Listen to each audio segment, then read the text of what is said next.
try to rewrite all my wrongs, but every day I'm feeling more anxious. A puppet in the sea, playing along with your symphony.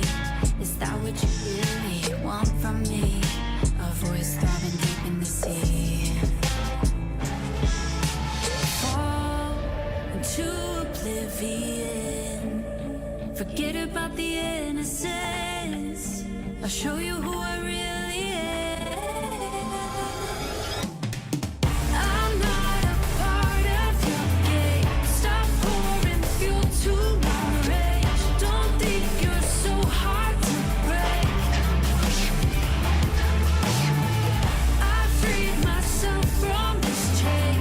Now watch me rise and reclaim everything. I'm here to stay.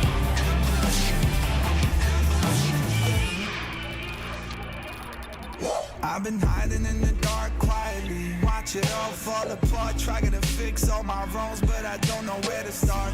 The atmosphere really tempts me, must be something that I can't see. Though I'm not giving it time, I'ma just speak. They say I'm a weirdo, I don't care though, cause I'd rather be on my own. And it's my throne, and it's my home. When the curtain calls, I'm in the zone, yeah. You see that I'm ready, chasing my dreams like I'm riding with Freddy. Your moment's coming, just make sure that you're ready, cause I'm better than I ever been. Cue the confetti. I'm not a part of your game. Stop pouring fuel to my rage. Don't think you're so hard to break. I freed myself from this chain. Now watch me rise and reclaim everything. I'm here to stay.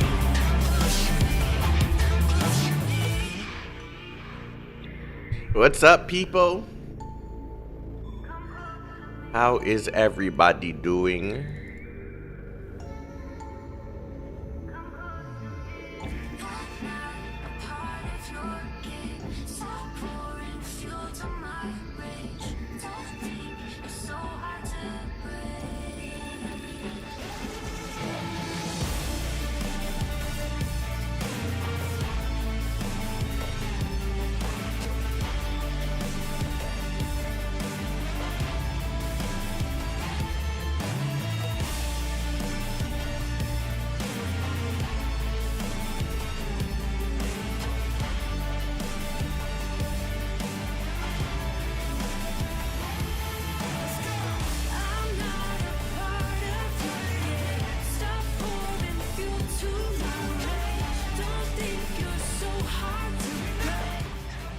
Alrighty, so today basically what we're going to be doing is we are going to be taking a look. Well, we're going to be doing a few things actually. We're going to be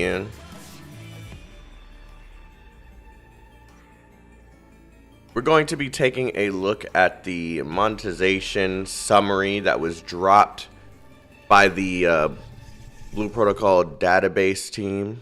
The translators and everything will be hopping out and get food in just a few minutes. I'll be back. Okay, cool.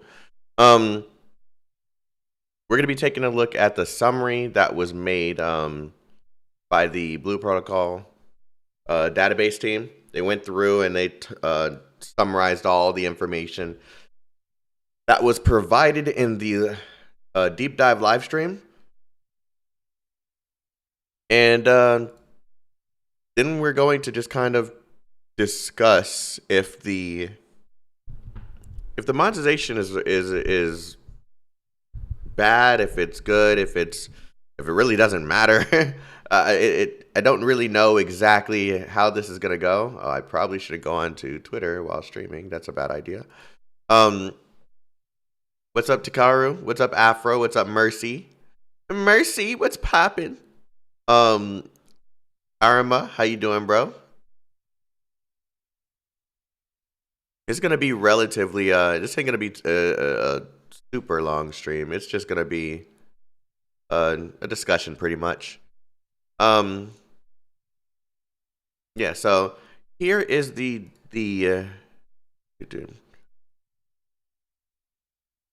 why isn't my cam on? Here we go. Here is the summary that was written up. It covers everything from the the console information, the test information, new features, new features. Monetization, I know, is definitely here because that's the reason why we're here today. And the battle system, aspects of the battle system. So the whole reason why I want to have this discussion is because I see a lot of back and forth going on regarding if the monetization is bad, if it's good, if it doesn't. Like, some people are saying it doesn't matter because various aspects aren't in the game. Probably better if I had music on because I can hear myself think, and that's kind of annoying. Let's Arc Knights it. Let's just Arc Knights it. We'll turn on like a battle theme or something, an endless battle theme.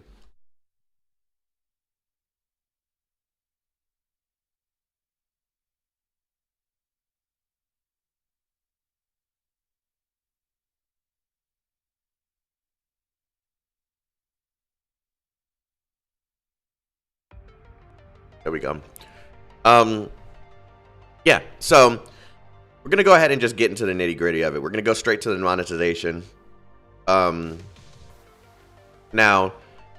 there's various aspects of this that people are cool with, and one specific thing that I've seen that that people are not enjoying. People don't really care about the season pass. The cash shop, people expected. The gacha, people aren't happy about, despite it even being just cosmetics, you know, like mounts, weapon skins, character skins, what have you. I don't know what's going to be in the Rose Orb store and the BP Point store. Maybe they'll talk about that here in this summary. But yeah, I want to go ahead and just talk through this stuff. And we're going to have a discussion. I'm actually pretty bummed with Blue Protocol. There's no proper announcement of a C server. Yeah, I've seen a lot of comments about the Southeast Asia server. Yeah, people are kind of down about that. But, I mean, it is what it is. We just glad to catch another one of my streams. Thank you, Mercy. I'm glad you're here. What's up, Don? Real Cactus. Arc Knight's crossover confirmed? Oh my god, shut up. Alright, so we're going to talk about the cash shop first. So, the cash shop consists of the following. And there's one specific thing here that a lot of people are just not happy about, but we're going to go through all of it. So, the cash shop will consist of weapon skins, head accessories, ear accessories, eyes, costumes, gestures, underwear, hand accessories, waist, dyeing and tinting, all the stuff that consists of like your character's design, I guess, the armor, the skin, pretty much. It has stamps, flavor items like cracker. I'm guessing they mean like fireworks, mounts. Yeah, character name changes, expansion of character slots. I didn't even know you could do multiple characters. I thought you would only be able to do one character and just switch classes. But here's like what they've actually like wrote out. And there's one specific thing in here that people don't like. The things that you can expect to be purchasable, like costumes, mounts, accessories, stamps, items to raise success rate of crafting, tickets to reuse equipment plugs, aka transfer slots. So plugs were, I think, explained as pretty much like attachments that you add onto your weapon or your armor that give you extra boost. So you're able to transfer them over to different slots, to my understanding of this. Experience buffs, that's the thing that people are not happy about that I read. Rewards plus tickets, that's another thing people aren't happy about. I don't know what Luno buffs are, season pass, and more. Now, the experience buffs, I'm gonna save my opinion for the end of it, because right now we're just kind of just gonna go through with it, or go over everything. Experience buffs are kind of self-explanatory. Buy them, There's a buff to your experience. Now, the fact that you can buy these is the problem.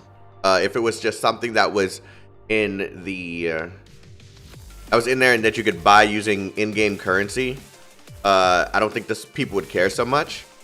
But that's what I'm mainly seeing people complain about. The other thing people are complaining about are the Rewards Plus tickets. Reward Plus was actually explained up here. This system's pretty much a ticketing system that allows you to go to specific dungeons or missions, and after you complete them, at least to my understanding, I don't see them saying otherwise. Paid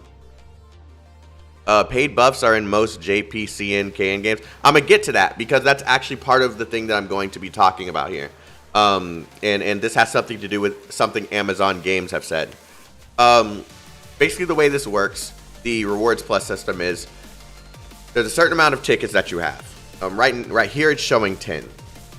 And after you complete a dungeon or mission, you're able to simply use one of these tickets to get extra and better gear or drops or whatever the mission supplied you with. Me personally, I don't think this game kind of needs something like that. The explanation they gave during this live stream was that they are trying to make sure my words aren't wrong. They want people who don't really have that much time to be able to hop in and still get a good experience from the game. But me personally, I'm just not going to use these tickets I'm just not going to use them. But the argument that I see people having is that having them in the game encourages people to just hop in and use these tickets for better shit. And the fact that you can buy them, these tickets, even though there is a certain amount that you can buy, still is a problem. Because the free-to-play players won't have that much of an advantage. Me, honestly, I'm just going to ignore them. The thing is, right, and this is why I don't really think it's a big deal for me, and this is where my opinion comes in on this part.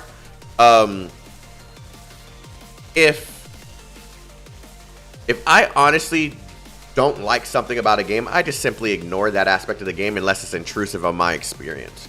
For example, this channel is mainly playing gacha games and mobile games that have a lot of monetization in them. If I simply don't like a pack that they have in the game, I just don't buy the pack. But in this game, it's an MMORPG. There's going to be a lot of people that interact with other people, and the argument that some people have are, well, players are going to have a higher advantage than me if they have money. Oh, you're getting food delivered? Okay. Me personally, this might not be the popular opinion, but no, I'm just not going to use them, and I'm going to ignore them. I'm betting it'll be TOF levels of unbalance. Impossible, because Power Fantasy has PvP. That's actually what I'm going to talk about. I don't see this. Everyone has their own opinion of what pay to win actually means. I'm going to give you mine. My opinion of pay to win is when something gives other players a higher advantage over me in a competitive in a competitive setting. If there is any kind of interaction between me and another player, and I'm gonna have to battle that player, and they just spent money to get all their gear all buffed up and stuff, and they're just gonna one-tap me. That's what I see as an issue. Do I consider leaderboards competitive? Kind of. I guess, yeah, because leaderboards, you can consider that competitive because you are kind of trying to beat the person that has a higher score than you, or a better time, a higher battle score, whatever the case may be. You're competing against that player for that. Yes, I do consider leaderboards to an extent to be competitive, but Did they confirm that leaderboards were even in this game? Did we see leaderboards? I don't remember seeing leaderboards, but let's give an example. I'm gonna play devil's advocate on both sides, right? If there are leaderboards in the game, that is a level of competitiveness. They're gonna have to figure out a way to make it fair, fair for players in some way, shape, or form. A leaderboard like Ellsworth Ray, I don't know if leaderboard's even in the game. That's what I'm trying to say. If there are leaderboards in the game, then yes, that is a form of competitive nature. There's going to be a lot of players that come in and they want to be better than the person that's at the top level. They're going to find a way to level up their character as fast as possible, make sure that they're as strong as possible with whether it's a battle score, whatever the case may be, or leveling up their character, their weapons, making sure they have the best gems in their weapons or plugs as they were calling them. That is a form of competitive nature. And having tickets like this where they give you better rewards and there's a paid method to that, yes, you could argue that that is an advantage that is not fair to players that are also competing on a free-to-play level and just want to have a fair, you know, a fair chance at getting to rank 1, I guess. So there is the bad side of it if there are leaderboards in the game. So yes, to answer your question, I do think that that is a form of competitive nature. But I haven't played the beta yet, but I haven't seen any form of leaderboard. So now here's my take on without leaderboards. If there's no leaderboards, if there's no PvP, if there's nothing that makes me have to fight or compete against another player, I don't consider that pay to win. Because your experience, you being someone that, let's say Afro wanted to go into their game and buy all the shit in the store if they had any kind of way to make themselves stronger. Let's say he bought all the experience buffs. Let's say he, let's say there's gems in there, right? And you can purchase the gems and that makes you stronger somehow. He's able to get an advantage, but it won't matter because I don't have to interact with this player in any way, shape, or form. Oh, that's actually a good point. People will compete for first or progressive clears, world first. That's actually a really good point. There are raids in this game, so it's fair to say that there's going to be players that are going to want to compete for world first, beating like the raid boss with their team. And if their team happen to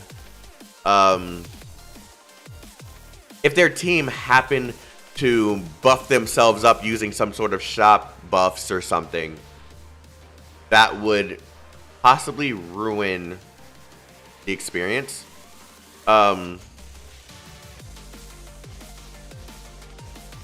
Yeah, that's actually something that I didn't consider. World first. That's something I didn't consider. I might have to think about that a little bit more. Like, will you have to have whales carry you? Okay, I want to make this part clear. I see where you're coming from, and you're comparing this to Tower of Fantasy. Let's just be honest. Tower of Fantasy is a shit show. The game from head to toe is a shit show. There's gacha in the game. There's gacha in the game. There's PvP. There's so many things that you just shouldn't have in one game. And the fact that you can purchase power, and I don't care what anyone says about that PvP being balanced. If someone doesn't have a weapon that's meta in Tower of Fantasy, and someone in your opponent does have that meta weapon, you're immediately screwed. That's how Tower of Fantasy works. This game doesn't work this way. So I don't really see the comparison between Tower of Fantasy and this, because Tower of Fantasy at nature is a gacha game first. It is kind of an MMO, but it is overall a gacha game first. They want you to pull for weapons, and the characters in the game actually do give you buffs. Like the pulling for a specific character you can actually buff that use like I think it was like what do they call them? Affinity something. But there's a system in there that you can just rank up, and it makes you stronger. None of that exists here, at least from what we've seen so far. So it's not fair to compare a full-on from the base core of the core of the game, Gacha game, to this MMO. Now, does this have Gacha in it? Yes, but the Gacha in this is fully cosmetic. The Gacha in this is for skins, mounts. Let me see if I can find it in here.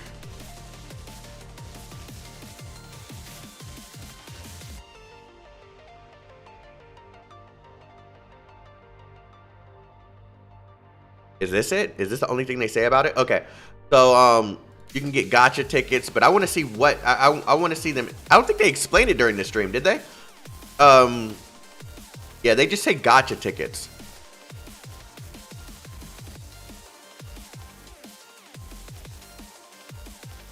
They're going down the PSO2 route for cosmetics, huh? Well, to my understanding of it, which we're going to go through more of this and actually read this shit in here instead of just skimming and looking for specific points. There's going to be a way for you to buy cosmetics outright, but they do have a gacha system for cosmetics as well. If you can sell your cosmetics in an auction house, which is kind of cool, that would be sick. I just don't think they're gonna do that, because if you get the cosmetic that I like and I get the cosmetic that you like, kind of defeats the purpose of the gacha system entirely if you could just trade it. If you sell them like PSO2, that would be really nice free to play. Huh. They sell it for tons more. Do they? Is that really how that works? The auction house, you in PSO2, you really just sell it for like so much more gold or whatever the hell? It would be good for the gold economy too. Problem with selling cosmetics in the auction house is a pricing between players. Oh shit. Okay. That's kind of funny. I get this cosmetic that you really like. Sell it for an extra billion gold. And your ass has to either keep on pulling for the gacha or come to my auction house. That's funny. But they don't have really anything like that in the game so far that I've seen. That would be kind of cool though. I actually see that being really cool. But so far the gacha, as explained here, is just going to be for cosmetics until we see details. Anything detailing otherwise, that's what can be really expected. But yeah, it's time for me to actually start reading this shit, right? Okay, let's start with the cash shop. The things that you can expect to be able to purchase are things like costumes, mounts, accessories, stamps. Stamps, I'm assuming, are these things. Yeah, they are. Okay, cool. Items to raise the success rate of crafting. That is a level of if it had some sort of PvP or something, I would say that this is pay to win. But if it's just PvE content, I don't really care. Tickets to reuse equip plugs, aka transfer slots. Now, the part that I don't understand here is this something that will it says reuse equip plugs. Is it just saying that I can remove a gem or a plug from my armor and reuse that slot, or is it saying I'm able to reuse a gem and put it on another piece of equipment? That's what I don't understand. EXP buffs. This is the thing that most people don't like. Reward plus tickets. People don't like that either. Luno buffs. We're gonna see if they detail that here because I don't know what Luno buffs are. Does it say it here? No, it doesn't. A season pass and more. You're also able to purchase a name change feature, which comes with a cooldown if you want to name change again immediately. Please don't make it, take it, and break gems. Huh?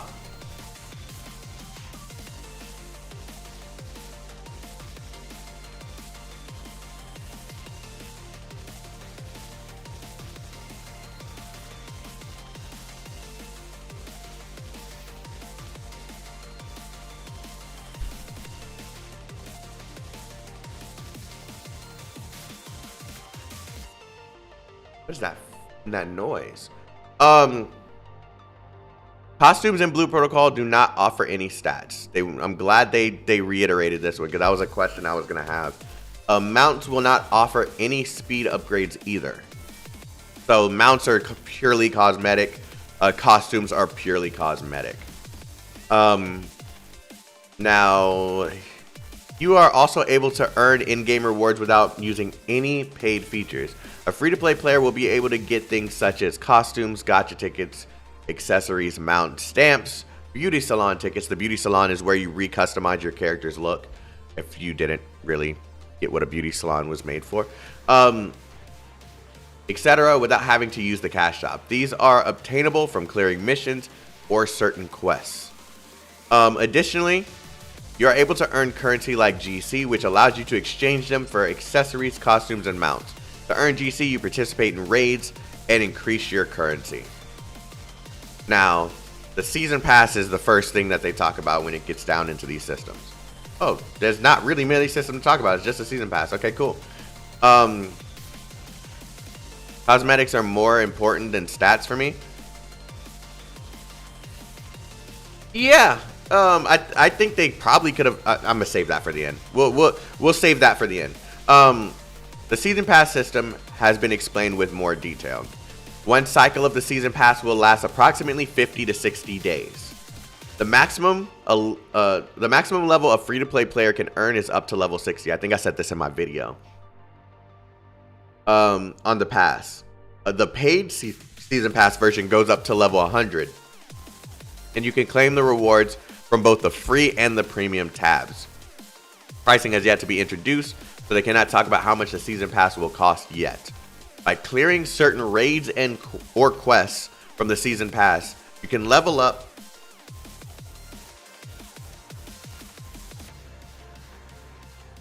By clearing certain raids or quests from the season pass, you can level up your pass with the season points earned to obtain the next set of rewards. The season points can also be used to access the season store, which has a lot of things like costumes, gacha tickets, etc. So it sounds like this is also going to be just a cosmetic style thing, right? Additionally, premium rose orbs, this is the premium currency within the game, can also be used to raise the level of the season pass, but it will not give any season points, which are typically used for the season store, or increase the level of your season, or to increase the level of the season pass. The rewards that the season pass offers are things like currency, DC, Luno, costumes, gestures, weapons, skins, gacha tickets, and more. So from the looks of it, majority of these systems are purely cosmetic. Now, the only things that we can really talk about here that might be some sort of issue will be the items to raise the success rate of crafting, the tickets to reuse equip plugs or transfer slots, experience buffs, or reward plus tickets.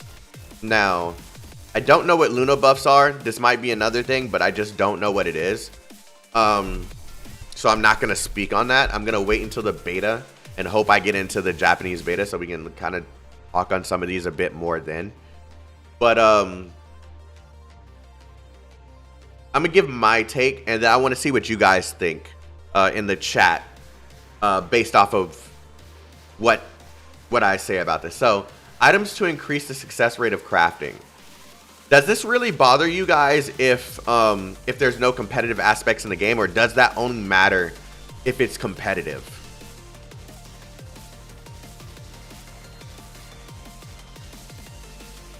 Success rates for equipment is already a red flag. I think the only bad rate is the craft successes. Not really. It is worrisome. Okay, so what having these type of items in the game bother you guys? Okay. The only reason why I'm asking, right, is because I'm going to see what Amazon Games is going to do. I'm gonna try and convey a point over to them based off of feedback and see if it is possible to, like, what they plan on actually like putting into the Western version of the game, because they did say, and I quote, that they are going to make changes to the Western version of the game.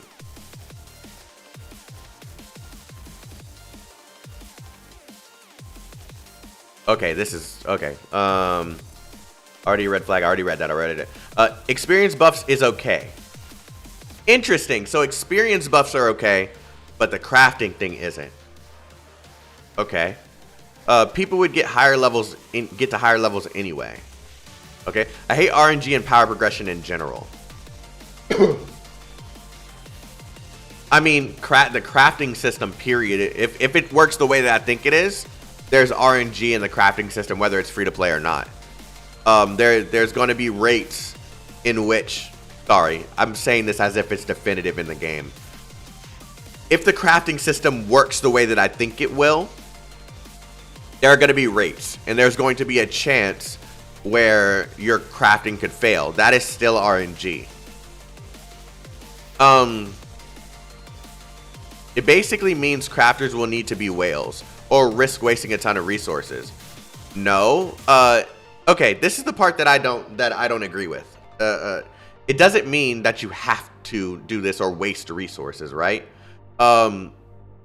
You'd still be using the same amount of resources and possibly failing if they didn't have this system in the game. The whales thing just means that people that choose to spend money can have an advantage on the crafting aspect. If they remove it, you're still going to be wasting resources and possibly failing. It's not wasting resources. It's they have a base rate and then you can increase that rate. Do I think it should be in the game? Nah, it's not needed. The items to raise the success rate, I don't think it's needed. If someone grinds 5, 6, 7 hours in a game for specific items and they fail, they should have to go back and grind for the same fucking items. But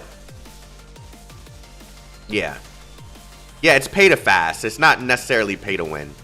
In my opinion, as an MMO, there are always a leaderboard for world first and competitive nature outside of the game. People take that shit seriously. I agree. That's always going to be in the game. But if the game doesn't have that shit in the game and it's not their direction, then players can do whatever the fuck they want outside the game. It is not a natural aspect of the game. So that's not something that I would like to make an argument, because anyone can make anything competitive. And mounts don't increase the movement speed. I think it's fair, unless people just speed run the game. Yeah, I agree. If Amazon learned anything from Lost Ark, they'll take that shit out. Honestly, I could make an argument about that. I don't play Lost Ark, so I'm not being biased. I'm not saying that this is a good or bad thing. I'm just saying that Amazon Games is doing just fine with Lost Ark. Just fine.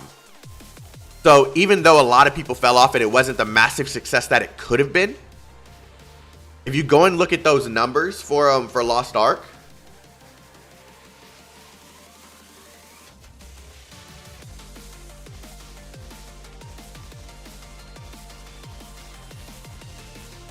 they're doing just fine.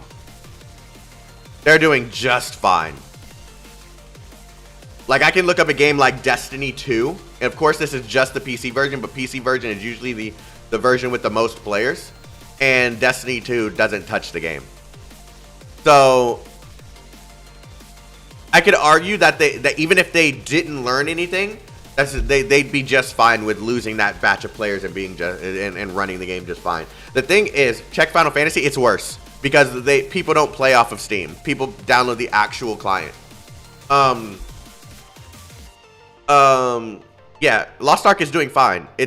I don't want to judge the monetization too quickly. I don't fully understand how crafting and equipment works. I'm gonna be honest. None of us do.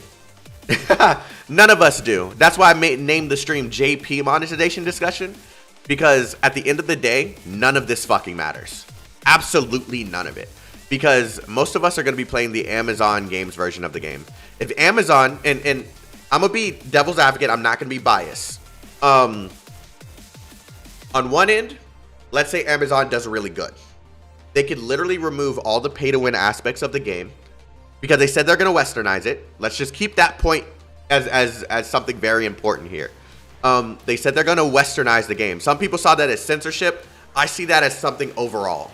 And not just the character models or the or the skins within the game. I see this for the season pass. I see this for the tickets. I see this for the EXP buffs, the reward, all that shit, right? I see it for everything.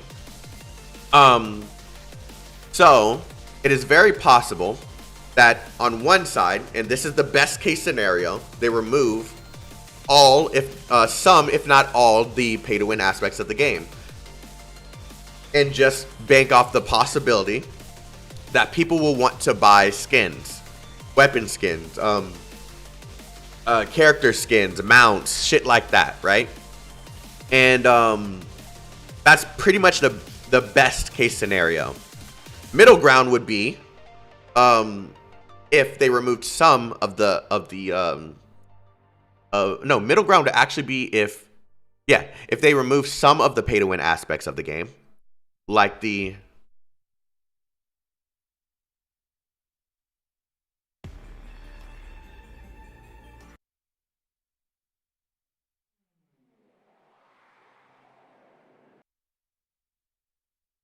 I can't think when no music's on. I actually noticed when the music stopped. Sorry.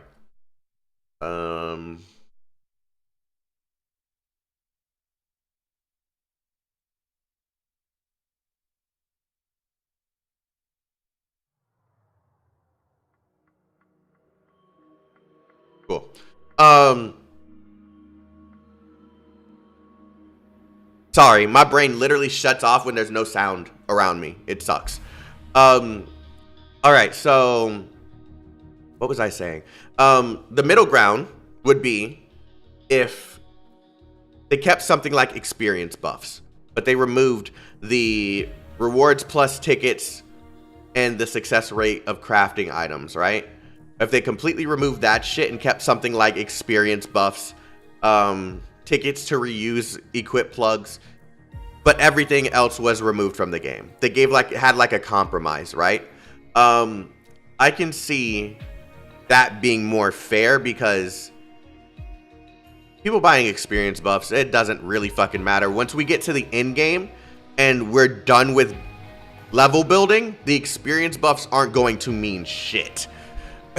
They aren't going to mean shit. It's going to be the min-maxing part of the end game that's really going to matter. The gems, the weapon buffs, that kind of shit.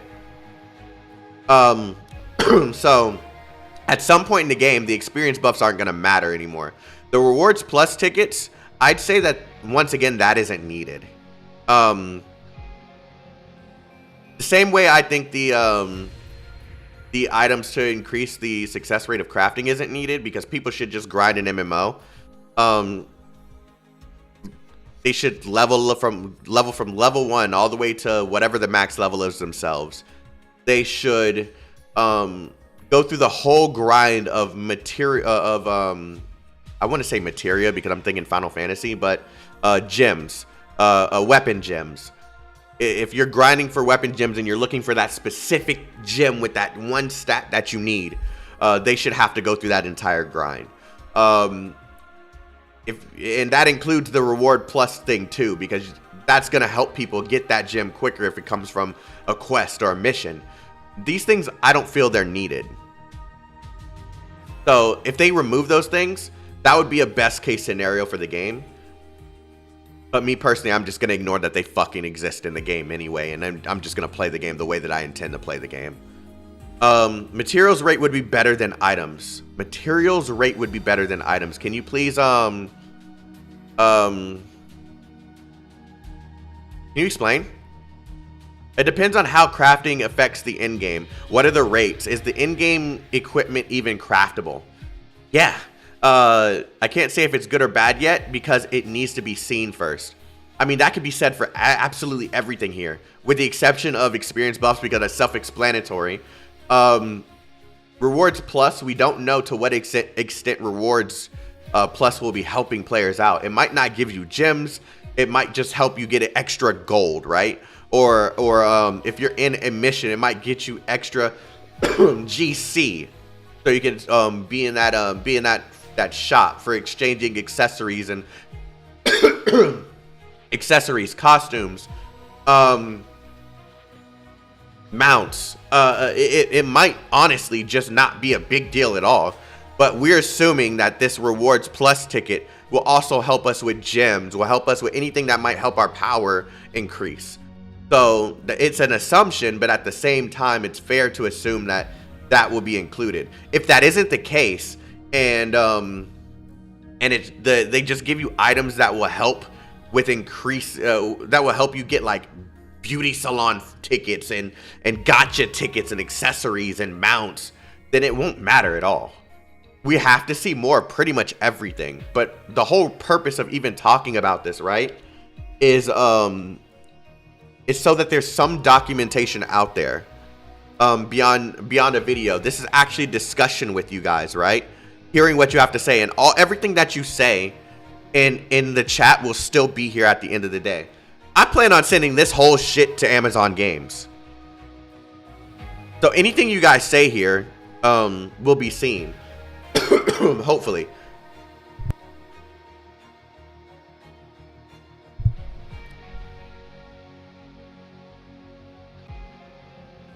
What did Saber say?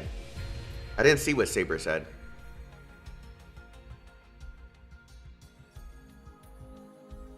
Customization, monetization is fine. I agree, because the customization is not a crucial part of your power progression. Customization tickets for your characters, customization tickets for your characters, changing your eyes, changing your hair, getting a new outfit, regardless if it's just like a pair of boots or an armor piece or something. That's all customization. I think they're doing good on that part. I think all the character customization, costumes, mounts, accessories, stamps, I think all that's fine. All that's fine. The only thing that is actually worth like worrying about would be just this shit here, and maybe this. But I'm gonna just say this because I don't know what Luno buffs are. You can change your character's gender. You can. That's confirmed. Not items, but materials for crafting. Okay, let me read what you said again with that in mind. Crafting materials rate would be better than items. So are you saying that you think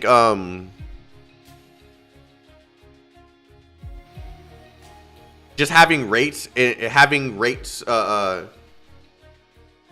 saying it's better without the items to raise success rate for crafting? You're saying pretty much what I'm saying. Like, this isn't needed in the game. This is just an unnecessary way of an unnecessary form of monetization. I agree with you on that. These things here, I don't care about this. I don't care about the experience buffs, because at some point in the game the experience isn't gonna matter anymore. We're gonna be min-maxing the fuck out of our gems and shit. The items to raise the success rate of crafting matters. The tickets to reuse equipment plugs, aka transfer slots, matter. And reward plus tickets matter depending on how they're used. Those are the things that I think are going to be the most crucial aspects of if this is pay to win or not. Amazon love the waifu pillow. Oh my god. Shut up. You're so cool. How come I've never been in your channel? Hey, thank you for the support, homie. Giovanni. I honestly think they should put a lot of cosmetic things, but cheaper. A lot of cosmetic things. Oh, sorry, I read that twice. Think about it. You drop a nice freaking ice bow and blue armor and decides to change your style, and you might do it a lot of times. I see your point, but it depends on how the system works, because you might get an ice bow, right? And it has no it has a look, right? It has a design that when you put it on, it has that design. But if God, I'm gonna have to take another Mucinex because the mucus problem is coming back. It depends on how their armor system works, because judging by this this image here, there's going to be dedicated weapon skins. So even if the ice bow that you just got has its own design and stuff, if you have a weapon skin on, it might override whatever that skin that's already on the weapon is. It depends on how it's used. We haven't seen enough of this yet. I wonder if there's armor skins. There are. Headpieces, ears, eyes, costumes, gestures, underwear. I don't think the underwear part's gonna make it to the Western version. See you, Takaru. Thanks for coming through. Hands, dyeing and tinting, waist. All of that stuff is going to be a part of the costume part of it.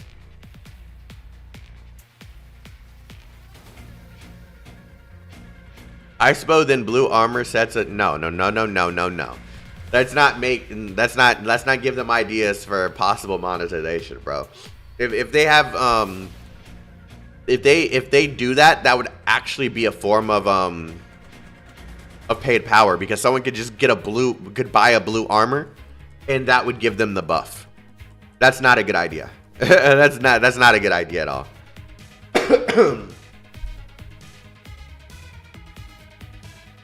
Yeah, you got to think of that kind of stuff. You got to think of that kind of stuff. That would also be a terrible idea, as it forces fashion for meta. Yeah. Has it been said if it might have a transmog system for weapons and armor? No. I don't think it... well, they haven't said it, but I don't think it does. We'll have to wait and see until they explain it. I mean, armor sets are gonna be in the game most likely, but I doubt it would be in the cash shop. No one likes that. They've already said everything in the cash shop, with the exception of the things that I've already raised some sort of concerns about. All this stuff here is just purely cosmetic. Costumes, mounts, accessories, stamps. Those things are going to be just purely cosmetic. The armor sets will not have any stats on them. Like, it says it right here too. Costumes in Blue Protocol do not offer any stats. Mounts do not offer any speed upgrades either.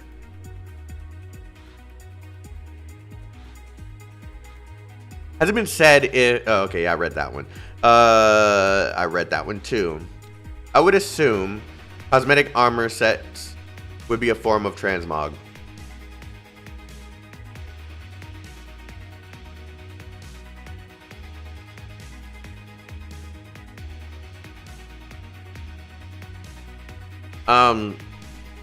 Dragon Raja, NNK had fashion sets. Ruined those games too.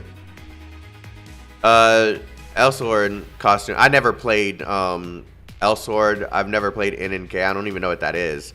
Dragon Raja, of course, it's a mobile focused MMO. All mobile focused MMOs usually just fold the bag. They don't do that shit right in any way, shape, or form.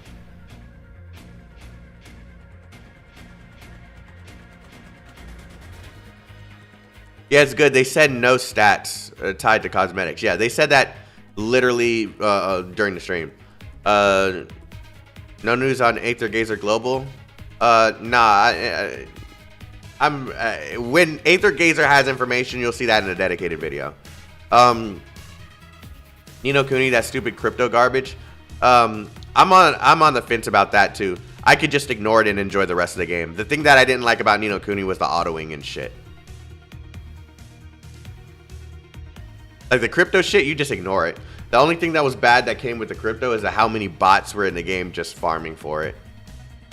I didn't give a fuck about the crypto shit. I could just ignore it and enjoy the game for what it was. Does the game have PvP, or is it PvE only? It is PvE only. You actually couldn't ignore it. Is that true? Is it forced down your throat like you have to have a wallet? You needed the crypto item to progress your game. Oh no, fuck that then. I quit at the right time. Fuck that then. Never mind. Anything that forces crypto or crypto wallets and shit like that down your throat is an ass game. Period, point blank. This is off topic, but I really wonder when new classes are gonna be... That's not off topic, really. It's still a thing here. It's still related to Blue Protocol. I think they're probably gonna save the new classes for for major updates when they update the story and the add new gameplay mechanics and shit. They give it like going from a 1.0 to a 2.0. I think that's probably when we're gonna start seeing like classes and shit added. I also quit the game. I only quit once again. I only quit quit the game Ni no Kuni because of the autoing and shit. But the crypto in the game, I guess I didn't make it far enough to see that it was needed. And fuck that shit. You shouldn't even. Fuck that shit. Any game that forces that stuff down your throat is ass from the beginning. MMO without PvP doesn't seem to last long, do they? They last just fine. They'll last just fine. Not everyone wants PvP in their game. I'm one of them, actually.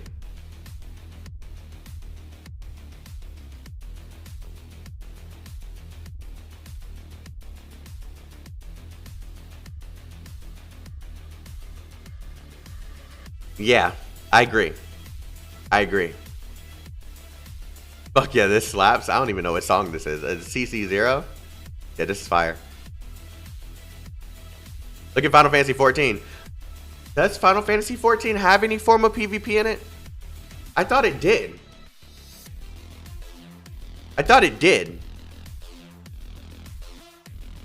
Oh, you're saying that it isn't needed. Okay, got it. I got it. Okay, I understand now. I misunderstood what you were saying.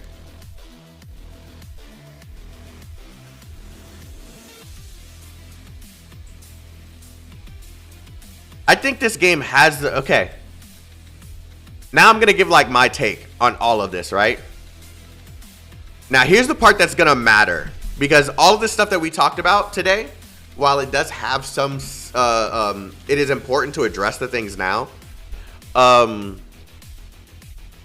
Where it really matters is the implementation of the Amazon Games version. The implementation of the Amazon Games version is going to be very important.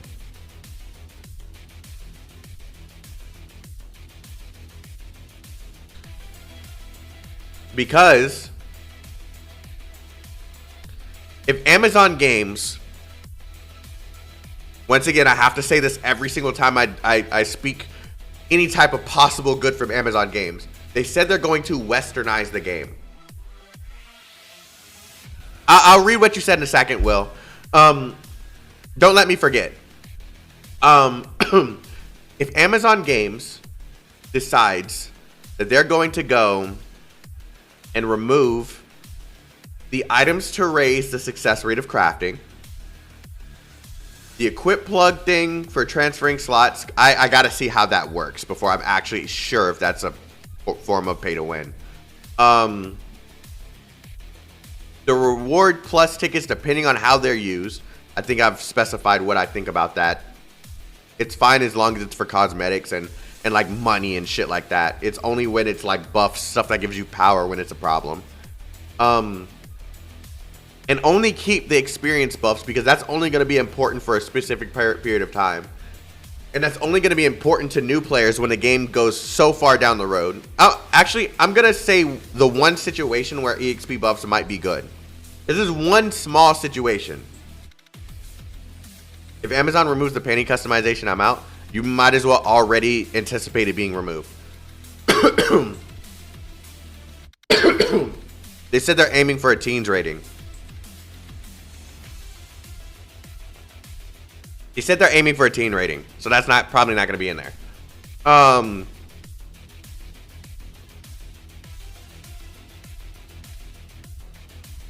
The one situation where EXP buffs might be good, let's say it's a good 3 years down the line. We're on version 3.0, 3.5 of the game. There's so much content that you have to go through, and you want your friend to hop in on this experience and enjoy the game with you. But the only thing holding them back is that they have to go through a whole bunch of shit in order to get to where you are and participate in the events that you're playing. The only situation where EXP buffs become good is if the player that wants to rush through all the content decides that they want to buy these things so that they can catch up to their friends that have been playing for a good year, 2 years. That's the only situation where I can see that being a good situation. Because eventually, when you hit level 70, I'm saying that as if it's the max. If level 70 is the max, and the only thing that really matters is the gem slotting, anything that helps your power increase later on down the road, then the EXP buffs aren't really gonna matter. You can buy that shit level 70 from day one, and then when you get to the parts that are really hard in the game, you aren't gonna be able to buff your way out of that shit. Like, EXP buffs will only matter if there's any EXP bonuses after max level. Exactly. Like small passive levels. Think Diablo 3. Exactly. That's exactly where I'm going. Now I want fan service in my anime game. This ain't the game for you, bro, because it's gonna be teen rating. They're trying to. The game is coming out on PlayStation 5, Xbox Series X and S, and PC on a teen rating. The reason for this is they want this game to blow the fuck up. The people that want fan service, like hardcore simpy fan service in the game, is gonna be the minority. They want kids to be able to pick up the game and enjoy it.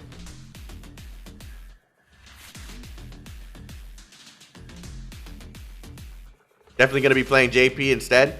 Hey, you gotta pick your poison then, because if Amazon Games, let's give you an example. If Amazon Games removes all the pay to win monetization, but the reason why you're playing the JP version is for your for the simpy fan service, but you have all the stuff that you didn't like in the JP version, well, hey, you just picked your poison. You're gonna be playing the pay to win version of the game.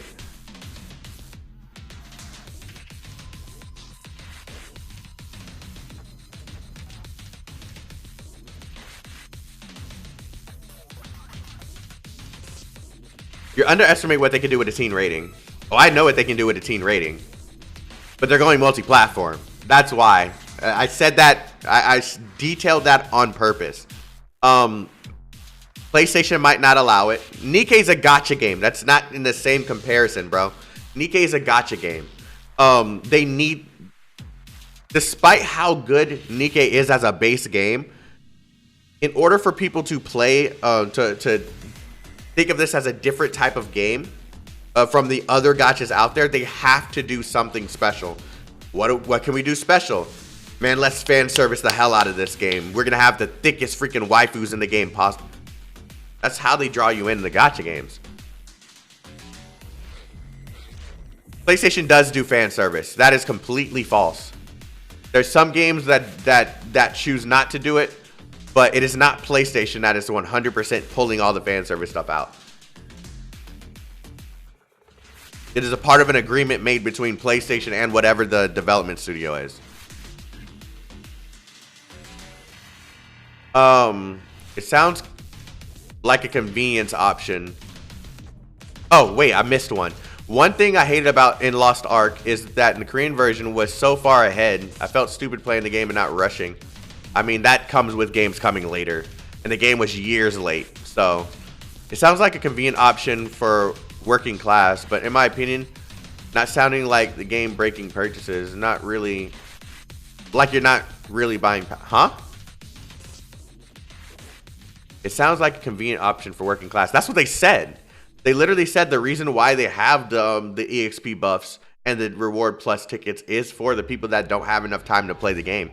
But the question is, are you willing to compromise your game's possible success by catering towards people that won't be on the game that much against the players that will be grinding the fuck out of it? That's where the problem lies. You don't want to cater too much towards the people that won't be on the game that much. It's okay to do it a little bit. It's when you start putting all this, hey, we're gonna add an autoing system because, well, then they could probably work while also playing the game. Like it's when you get too far into it when it starts to become an issue. You underestimate what they can do with team rating. I already read that.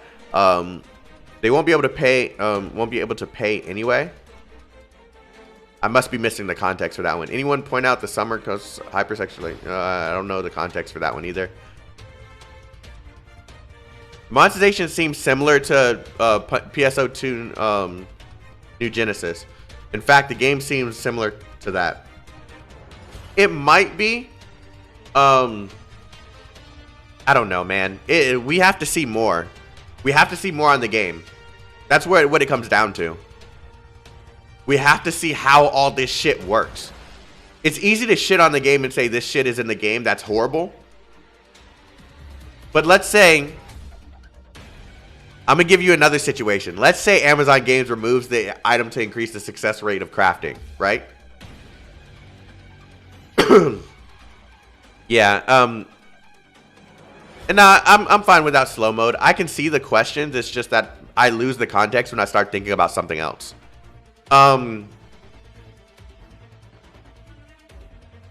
Let's say Amazon Game removes the items to raise success rate of crafting. And the rates for that shit are abysmal. Literally shit. And everyone's literally spending days, months grinding for that one gem that they need.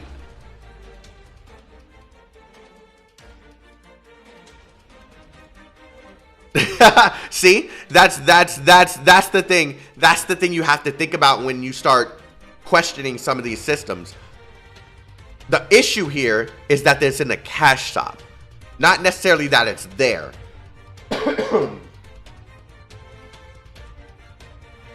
Will said, "Do you think it would be crazy? Do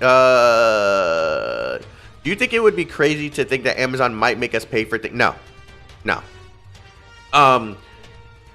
Amazon, the Blue Protocol team said specifically this, that they have to, Amazon has to go through them to make any changes to their game. So Amazon can't ruin the game without Blue Protocol authorizing it.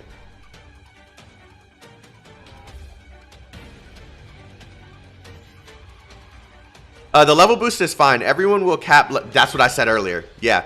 Level cap, let's say it's level 70. If day one you decide to buy all the freaking experience boosts and then you get to level 70 quick as shit and the raid isn't for like 2 months and everyone catches up to level 70 before the raid's even available with gems and everything, grinding for everything, and everyone's on even level, even though you spent your money on those experience boosts, you wasted your money. It depends how all this shit is angled.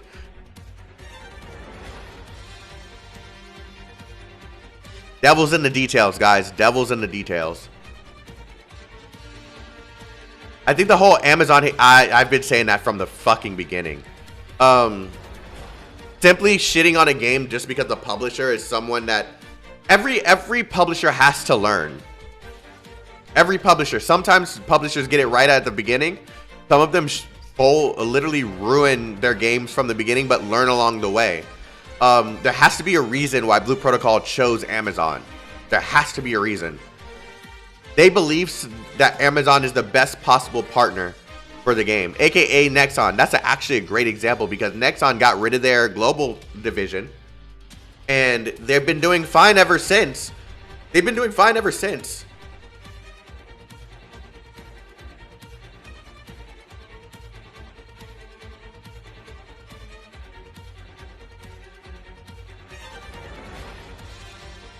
Amazon does not have the track record of like Nexon, NCSoft. Agreed. Agreed, 100%. Tencent is learning from Nikkei though. They just bought 20%. Yeah, see, I'm going to tell you what Tencent's thought process is. This is kind of irrelevant to what's going on here, but I'll go ahead and indulge this just because it is important to the channel.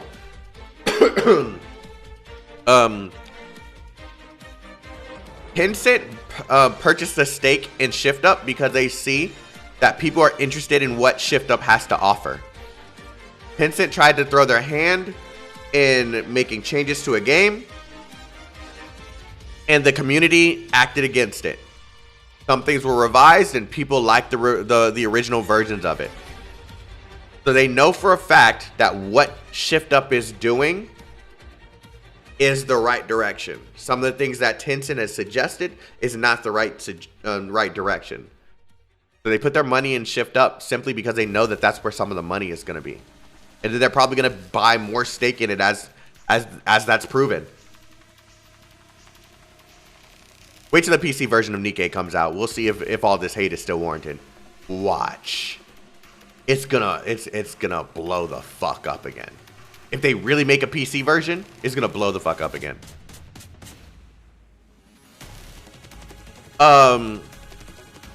If this is an MMO, then you'll have to spend half your life to grind for your gear, right?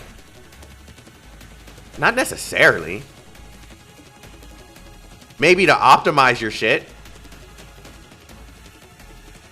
But I mean, that's an MMO. That's why MMOs were popular. You spent your days grinding for that one thing, that piece that makes your build better, that makes your character better, so that you could get through the boss fight that much quicker. MMOs are becoming bad these days because of all the crazy monetization in games. This isn't crazy in comparison to like a Korean game, bro. If you think this is crazy,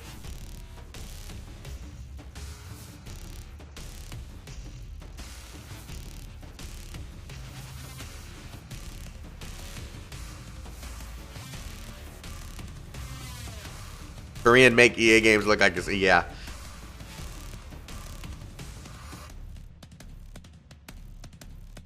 I think with the amount of greedy publishers, etc., I think Amazon was the best choice with what's available. Not necessarily. Let me give you something. There's nothing stopping Bandai from going, let's make a partnership with Square Enix. And Square Enix can't put any of their crypto shit in our game. Or there's nothing stopping Bandai from going, we'll just self-publish the game and make it a subscription game. There's various different options. There's various things that they can do other than going with Amazon. There's something that Amazon pitched that made them feel more comfortable with going with Amazon. I didn't get too deep into BDO to know what the monetization looks like. I lost interest way before that point. The game looks beautiful, but it got really boring really quick. Amazon is like the 40K Imperium of man level bad. They bad, but not as bad. I don't even think they're bad, bro. They just made some mistakes at the beginning. If someone makes a mistake, they got to learn from it. They've had their first 2 releases. Let's see how they handle Blue Protocol. It's in their best interest to listen to us. Amazon, I mean. It's in their best interest to listen to us as the player base.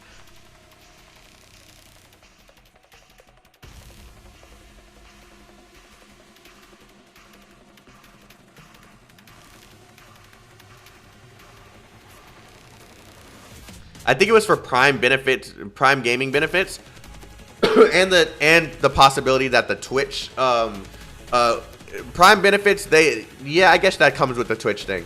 They'll probably have a special events that go with Twitch and shit. That's to be expected. I think that's fine.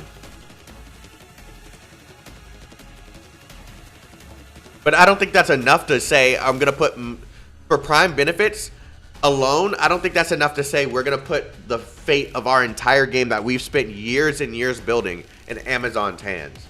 Amazon had to pitch something that was totally worth for Bandai to say, okay, this is our publishing partner. This is worth it. It's just Amazon's aggressively buying publishing rights. Must be a really good offer for Bandai to sign a deal. Now, Amazon will also be publishing Tomb Raider. That's actually my point. They're trying to be. Oh no, you meant Bandai. Okay.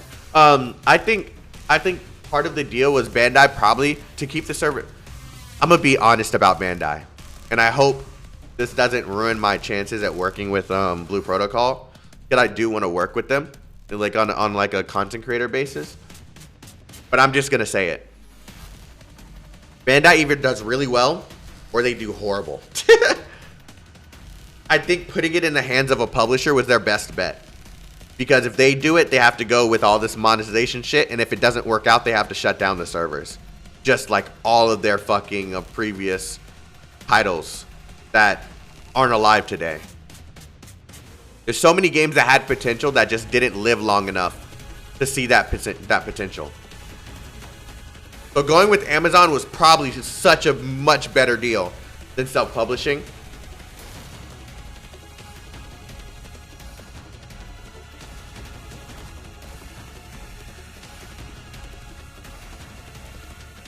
Bandai's mobile games aren't hot garbage. They just make really poor decisions that turn them into a bad deal long run. Remember Code Vein and God Eater 3? I have Code Vein and God Eater. I don't really remember playing through God Eater 3. I played the first one though. Bandai is as great as it's not. It's so weird. Exactly, dude. Bandai could literally do something so good in one side, and then the thing that's highly anticipated, they ruin it. I'm very skeptical at seeing how they're gonna handle this game long term.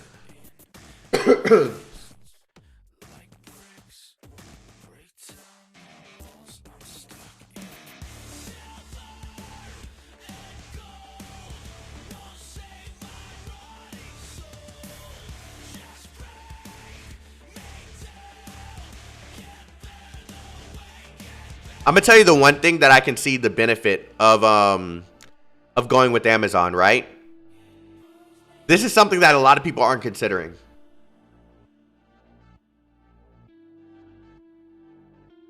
Yeah. The one thing that comes from being with Amazon is you're gonna have your game advertised out the ass. Where is Amazon not placed? They're everywhere. They're everywhere.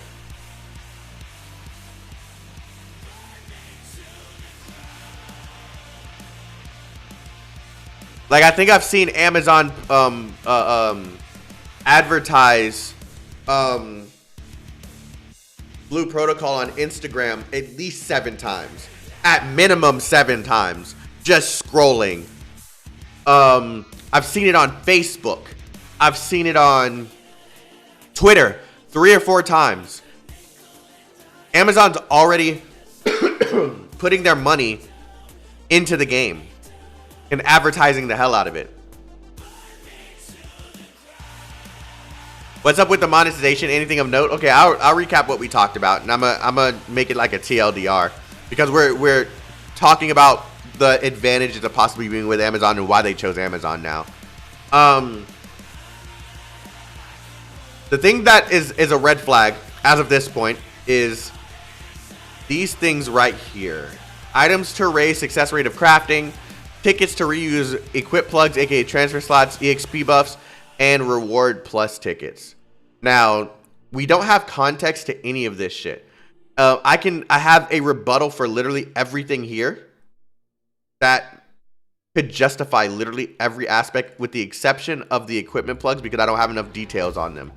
The rebuttal for the item to raise success rate of crafting is what if the actual rates for crafting are absolute ass and you spend years doing that shit and they remove it from the Amazon Games version. And we're sitting here grinding for a long time for that one gem when JP is literally just gonna, oh, I can spend 99 cents to get a fucking to get like a batch of craft something to help to raise my success rate. Well, fuck, I'm going with that. EXP buffs aren't gonna matter long term. That's literally just your initial levels until you hit max level, and that's actually could help players long run that want to grind through stuff really quickly and don't care about the story and want to play with their friends. And rewards plus tickets, it depends on how they're going to handle it. If the rewards plus only gives you extra money and gives you shit that won't buff your character in any way, shape, or form, hey, let people buy that shit all they fucking want. But if it's stuff that will make your character better and it's purchasable, that could be a problem. But overall, me personally, I'm not going to care because there's no PvP in the game. Your experience will be completely different from mine. You might want to go spend all the money in the world to make your character better, if that's even possible. And I do this the traditional way and just grind my way through everything. I'll never know that you did it, and I won't care. God, this mucus is getting back. Hold on, let me take some Mucinex. Cough is getting really bad.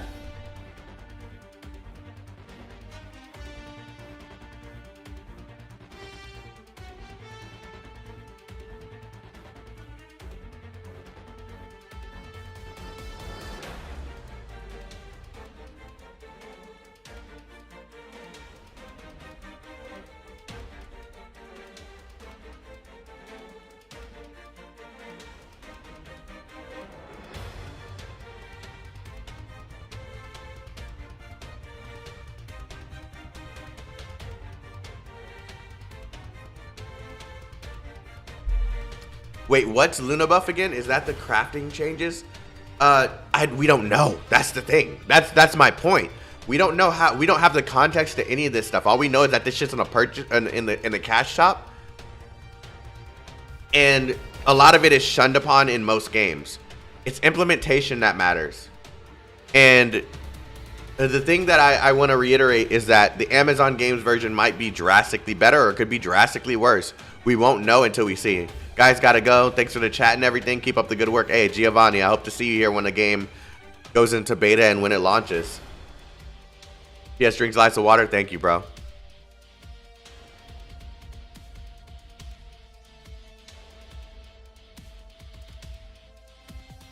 It's just a show of shit when there's no PvP or leaderboard system. Exactly. Exactly. It depends on how all this shit's implemented and how it works. Cries in Blade of Soul. Blade of Soul was a monetary mess. But the game was actually fun.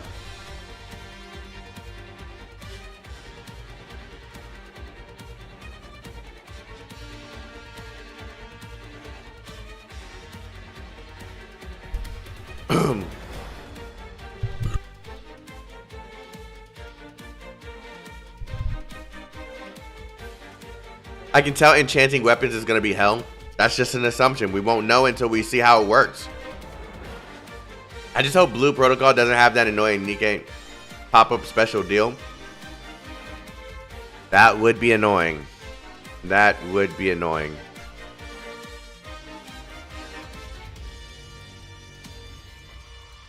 Yeah, that would be annoying, but I don't see them doing that. I don't see them doing it.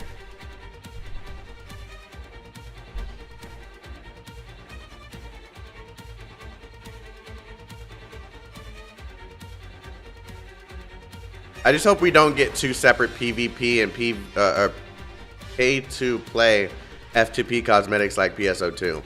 I mean, that's kind of a give.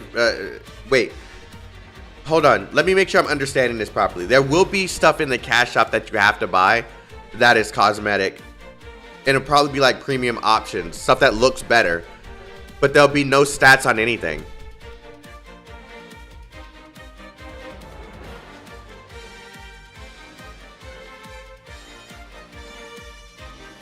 $0.99 to buy this item. Oh, that's funny. That's funny. I mean that, like, unlike PSO2, for example, there's two different entire gacha banners. Once again, I don't think it matters as long as it doesn't have stats. They could have two. They could have 4 banners. All of them have dope ass skins on them. Like, as long as they don't have stats on the shit, the gacha rates and shit, as long as they're not abysmal, it'll be fine. You'll see the thing that you want, you'll go gacha for it, and you can earn the gacha tickets. It's not something you have to pay for. So I don't really see that being an issue in any way, shape, or form. Now, I don't know if there's any form of trading. They haven't talked about it. I don't think there is.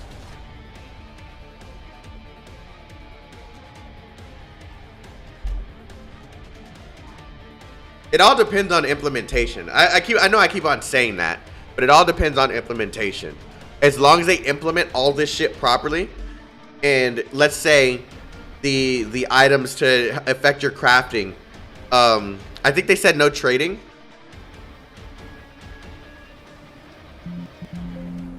Yeah, there's nothing in the summary about it.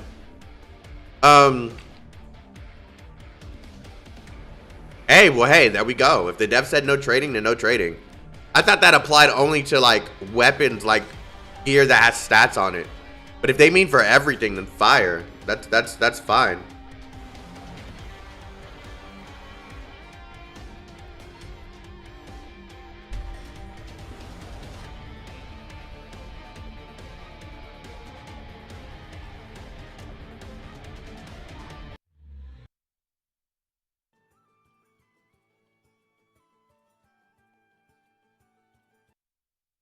Yep, this will be the Blue Pro director and producer, Suzuki.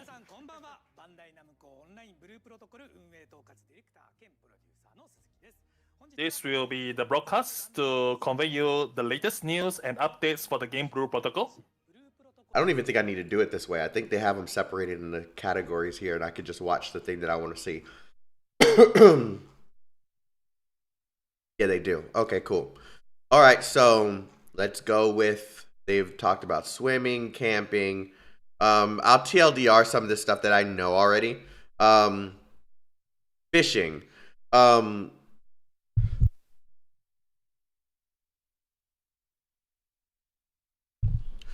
Fishing. The fishing, they added a fishing mini game into the game. They and the fishing mini game right now, they want to add more significance to it. They want it to have like selling fish and shit like that to be in the game. Right now, they're still trying to plan out how all that's gonna work. Am I the only one excited for? Your health is not looking good. It's a flu that keeps coming and going. It's weird.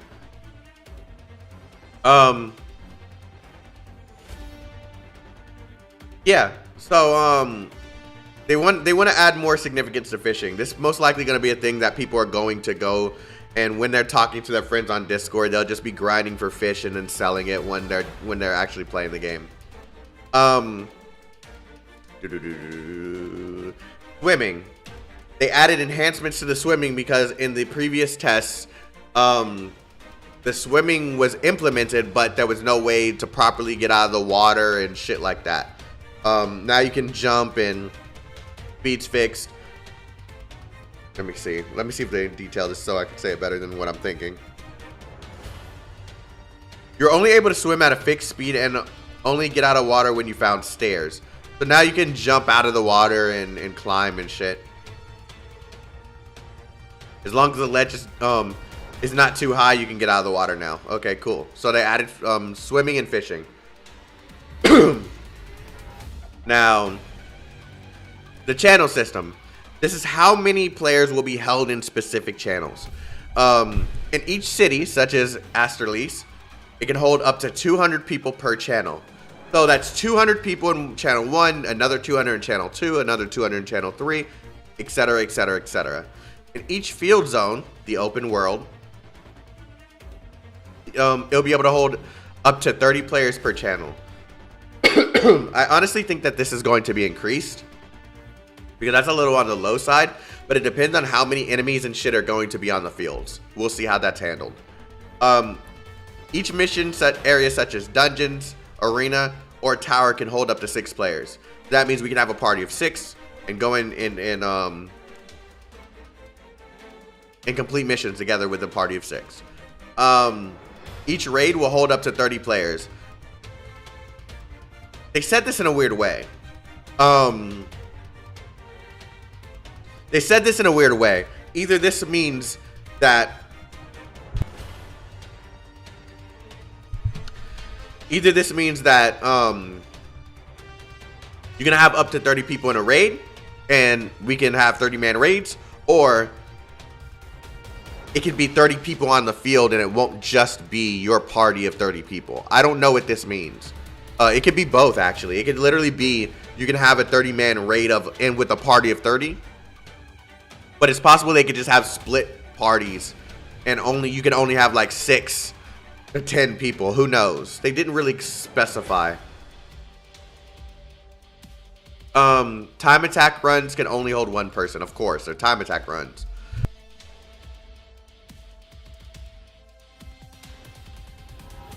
I have something that's making me cough, and I feel it. And it's not that I feel bad, but it's fucking annoying, and I'm trying to cough it up.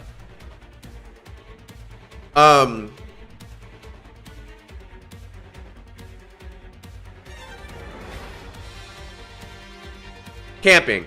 Alright, so camping, basically the way that camping works. You'll be able to sit at a campsite. No enemies can attack you while you're at the campsite, and you would use this point as to heal. Drink something warm and loosen it up. Yeah, I just had a bowl of pho. To try and loosen it up. Now I gotta drink probably some tea or something before I go to bed. Or some Theraflu.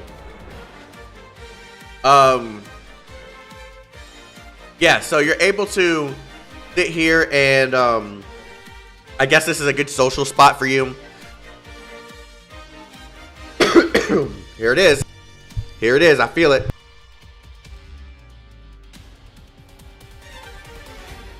And there it goes. It just came up. Cool. Okay. The development team has added camping areas to field zones. The camping area allows you to restore your health by interacting with the tree trunks or simply sitting down and using an emote. These areas are away from enemy mobs, so you do not have to worry about getting into combat when you're near a designated combat area, meaning that I could just sit down, get up, go make some fucking tea because I might need it or something, and come back and just know that I'm healed up. Cool. It is completely a safe zone. If you have the threat or aggro on enemies while running into the camping area, it will immediately reset before reaching the area. Perfect. Basically an AFK spot, yeah. For convenience, they now have placed portals around the field zones, which will allow you to teleport to camping areas on each part of the map.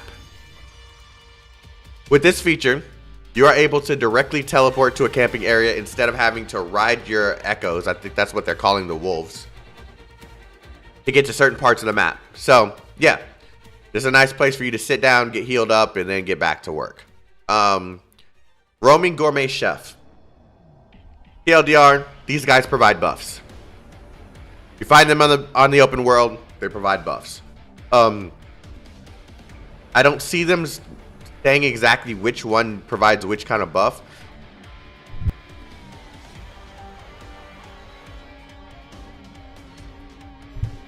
I don't see them saying which one provides what kind of buff. I'm assuming red is like attack power, blue is probably like defense. Green is probably speed, maybe. I don't know. But yeah, these guys roam around the open fields and they provide buffs. They didn't really specify what kind yet. Happy Napo. This is a mini game where if you find a hidden Happy Napo in the field, if you find them, you unlock achievements. In the upcoming Japanese test, Happy Napo will only appear in certain areas to not spoil any parts of the game during the official launch. Beauty salon, self-explanatory. This allows you to remodel your character entirely. You can change your gender. You can change the way they look entirely. Hairstyle, hair color, everything about your character can be modified. They said something about there being tickets. Yeah, it'll cost only one ticket to make a change to your character. You're able to configure the following parts of your character: gender, hair, eyes, eyelashes, pupils, mouth, teeth, nose, and makeup available through face painting. So, it's exactly as you expected. And if you don't have a ticket, you can save the preset of the character that you want to build later. And I think the reason why they even implemented this is because they're going to expand upon the customization features. So you could just come back later with the ticket, and if you see a hairstyle that wasn't available at launch and you want it, use a ticket. Dye shop. Self-explanatory. You can dye specific parts of your armor. Hat, upper area, gloves, lower area, and shoes. A town pet interaction. They added so you can pet dogs and cats and things that we've never heard of in real life. You can interact with them now. Cool. Updated feature, photo mode. They talked about this in the last dev stream. You're able to instantly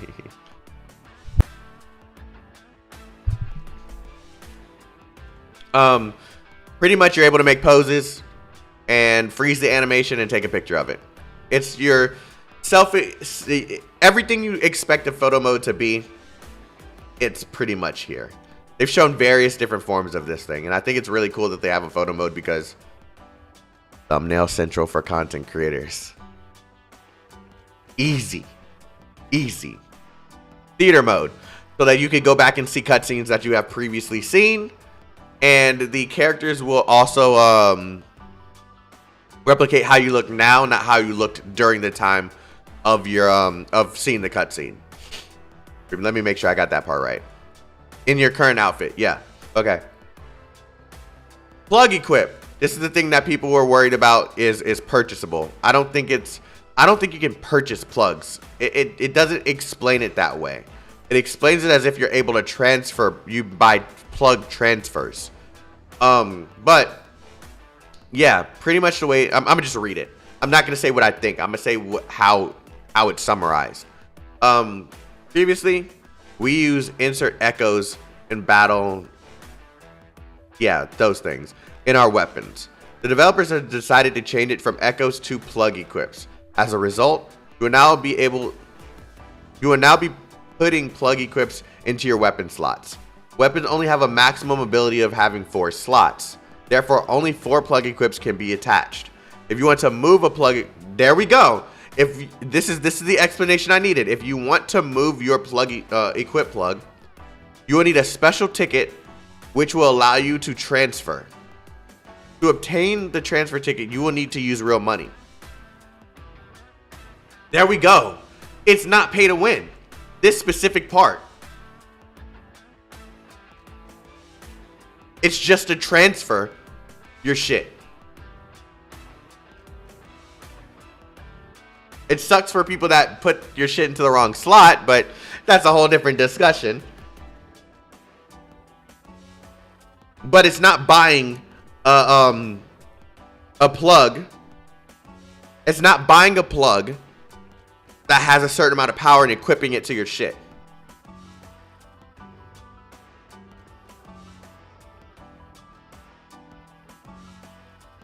Can you replace them without tickets? That I don't know. So far, the way that it's worded is only for transfers. It needs the special ticket. So I'm assuming they can be replaced, but we'll have to wait and see. Plug equips allow you to enhance your own character's powers. It features rarities from 1 to 5 and grant you potential special skills and stats based on the rarity. You can obtain them. You can obtain them from doing various things like clearing mission events in-game, adventure board, and from certain events. Plug equips will not be purchasable in shops. Boom. There we go. That is better. So now that takes out the one of the concerns that I had. That takes away one of the concerns, so we no longer have to worry about this. This is not a concern anymore. This is not a concern anymore. This is only a thing that helps you transfer if you put it in the wrong slot or the wrong weapon. So, I think this is good. This is a dub. Now the only concerns left are the items to raise the success rate of crafting, depending on whatever the rates of the crafting is, and the reward plus tickets. It means you have to be very careful when plugging your gears, 100%. I can see someone getting incredibly mad about this. Or or removing it from a lower leveled weapon that you used to use. I don't see you getting like a level 5 rarity and putting it on a low level weapon. Unless you're just desperate for power.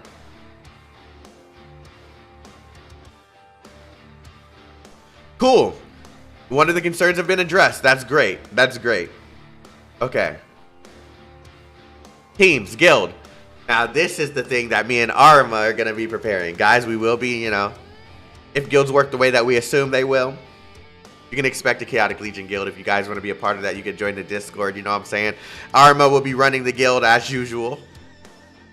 And we're going to be grinding the hell out of any guild activities that will be available. So make sure you join the Discord. It's in the description.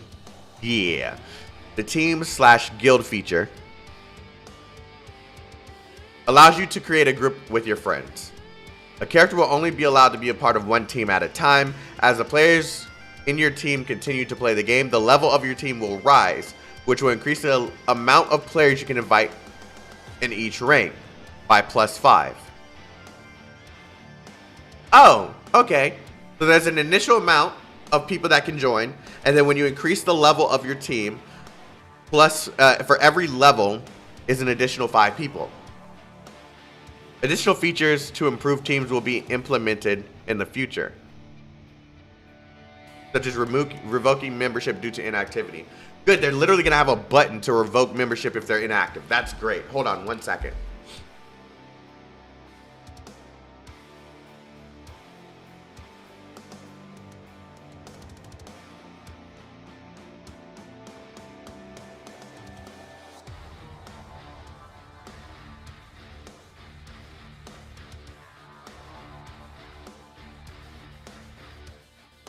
Putting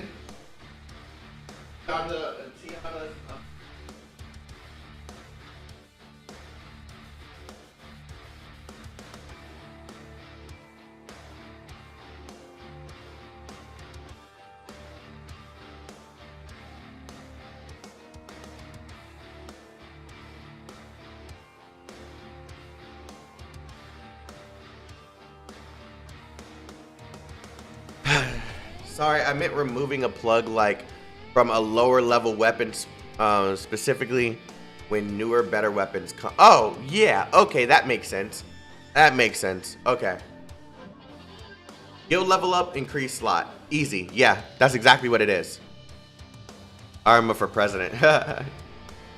DJ, I'd actually like you to be, like, a part of the... somehow to be a part of the Blue Protocol stuff we're going to be doing, if you're interested. We'll figure out how to do that, but you've been really cool in the community, so I'd like you to be involved if you're willing. Yeah, Elemental Burst. This part I didn't understand during the stream, so I didn't talk about this too much. I was going to make a dedicated video on it. I'm too lazy right now, but I'll make a video on it at some point. The Elemental Burst system, actually, I could just turn this into a video. How about that? The Elemental Burst system has been changed from the previous test phases.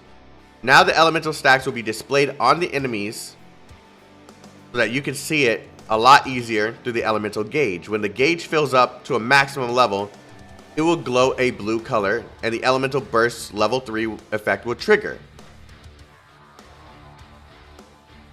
This effect causes players to do massive damage. Remember, each class possesses skills with their own elements.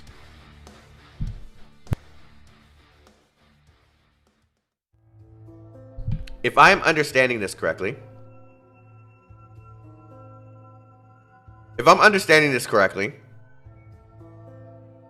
if continuously using fire elemental skill will allow you to reach level 2 on elemental stack. Oh, never mind. It explains how this works. Okay.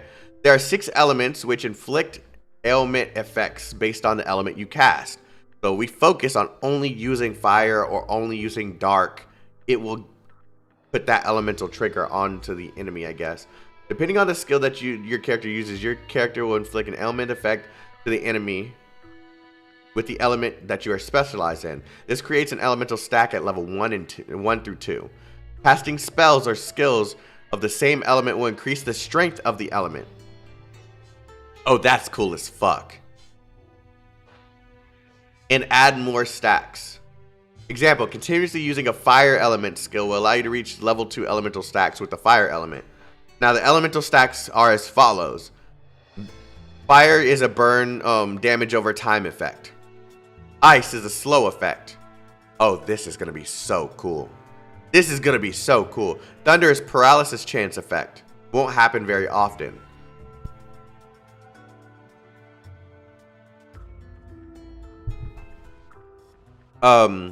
Earth. Enemy takes increased damage. Light. Enemy deals reduced damage to players. I can see people utilizing that earth and light very often. Dark is a blind effect. Enemies' attacks can miss.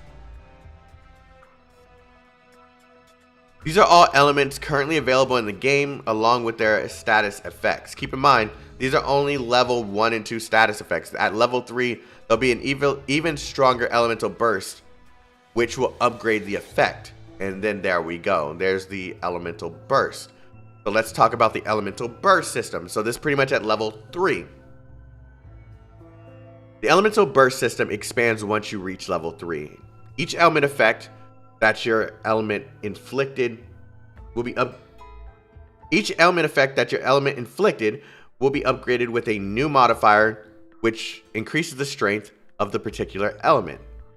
The developer said in order to upgrade the level of your element, stacks level 1 through 2, and reaching elemental burst level 3, it will need a lot of attacks from your party.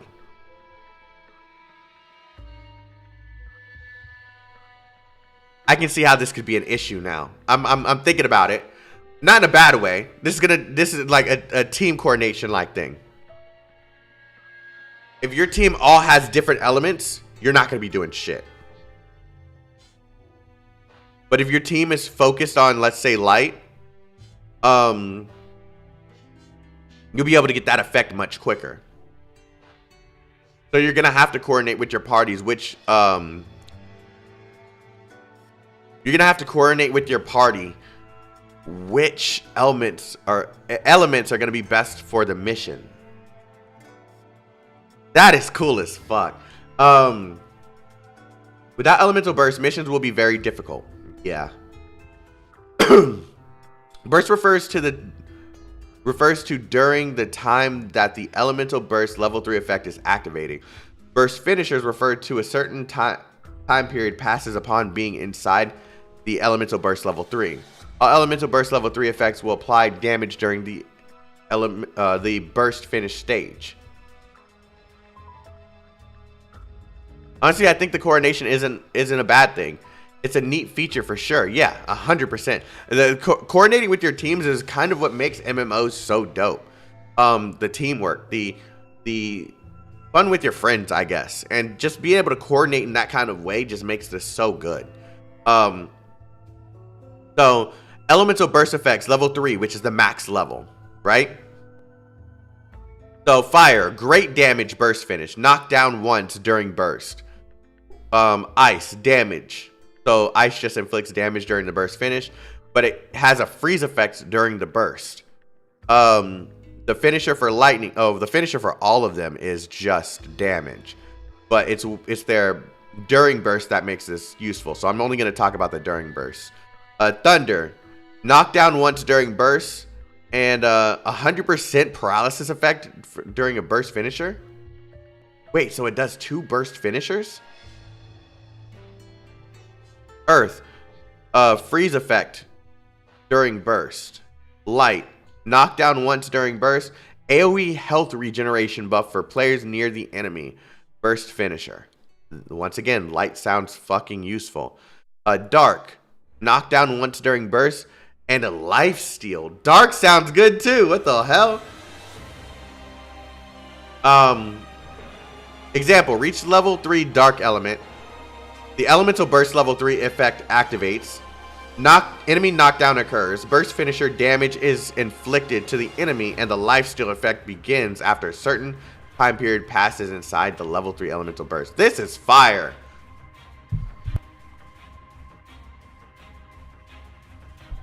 This is fire. The fact that they thought this part through is actually dope. As you can see, elemental bursts at level 3 have effects which can happen upon entering the burst stage. And they also have an additional effect that occurs during the burst finish stage after a certain amount of time passes. One important thing that you should understand with the elemental burst level 3 effects is that they work both ways. Ooh! This system is not just for the players, it's also for the enemies that you face.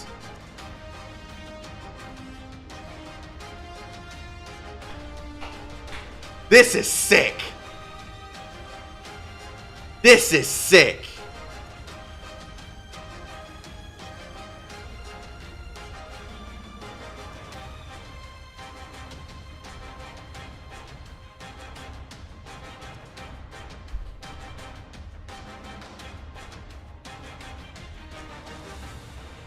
This is really dope. Imagine I can also see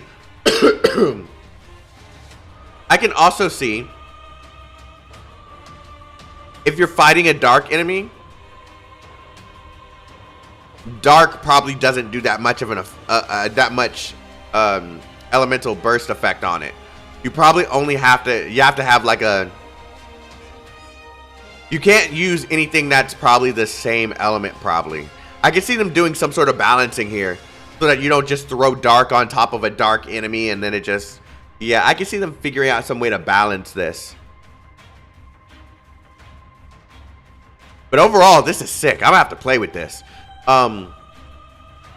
Meaning, if you use a dark elemental level 3 effect and gain the ability of lifesteal, the enemy will also be able to lifesteal from the player. Oh, there's the balance there. So once you activate the burst, it isn't just for the player. The enemies don't have to activate the burst. It's either or. If the enemy or the player activates the burst, that effect is activated on the field.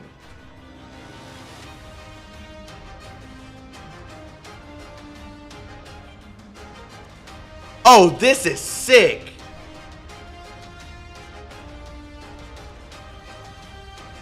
Additionally, if a player is frozen during the ice or elemental, the ice or earth elemental burst level 3 effect, they cannot do anything until the. That is sick. That is sick.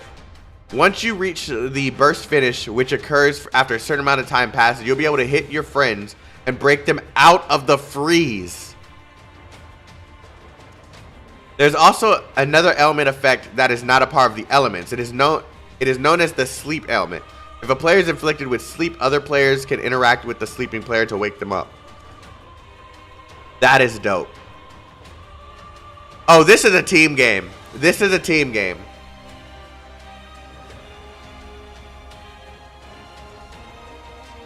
This is a team game. 100%. All right. So now let's talk about reward plus system. Let's see if they can answer my question here as well to see if this is also not an issue. All right. The rewards plus system allows you to gain extra rewards from a particular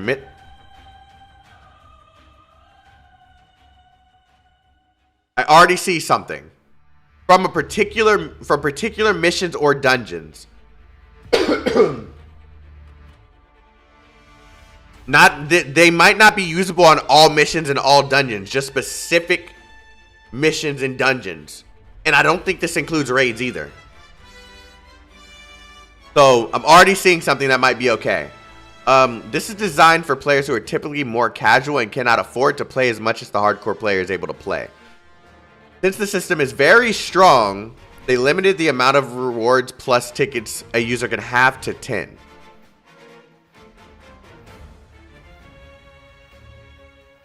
So it doesn't matter if you're a paid or free-to-play player. The limit is 10.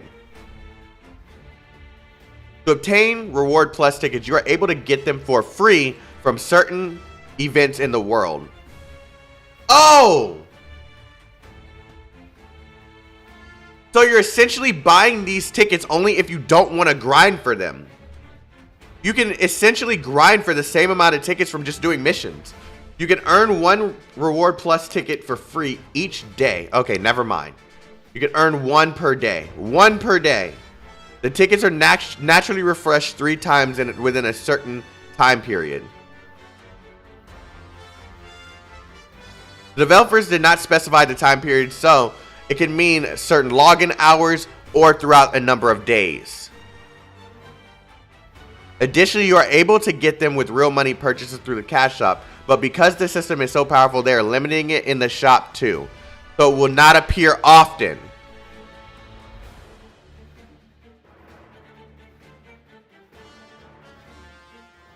This might not be a big deal.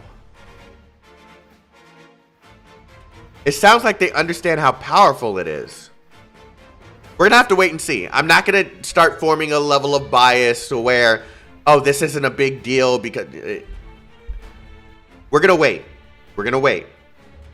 We're going to wait. It sounds like it's gonna be okay, but we're gonna wait before we say anything. Okay, quick party feature. I've already detailed this out. I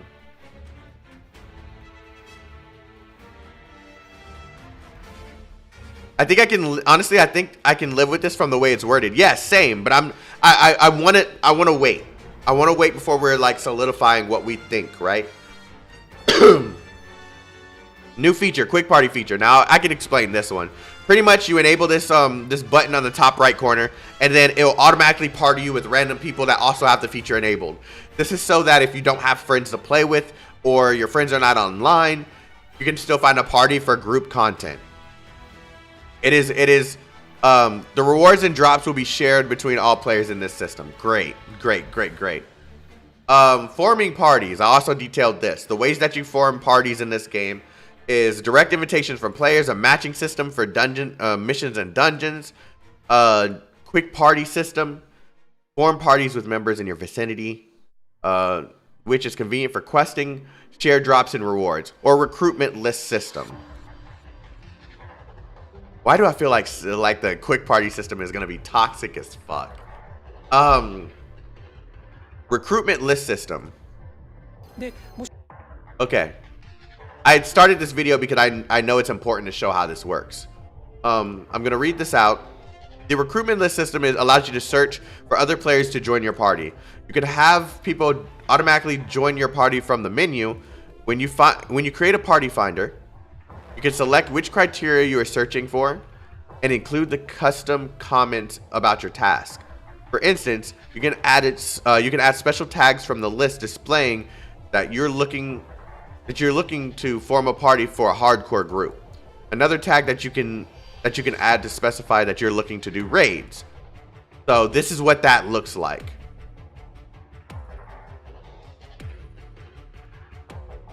So it allows you to customize what kind of party you're looking for. So if I'm looking for someone that's specifically only going to be focusing on raid content, I can create a party finder for that. This kind of reminds me of Final Fantasy 14, to be honest. Will it have crossplay between PlayStation, Xbox, and PC? Crossplay was mentioned. They said they want to do it, but they aren't sure yet. So they haven't said yes, but I think it's in their best interest to say yes to this, especially for Amazon games. It's a big deal. It's a big deal that it's on PlayStation, it's on Xbox, it's on PC, right? It would be a waste if you can't interact with people on all three platforms. As an MMO. That's free to play. So,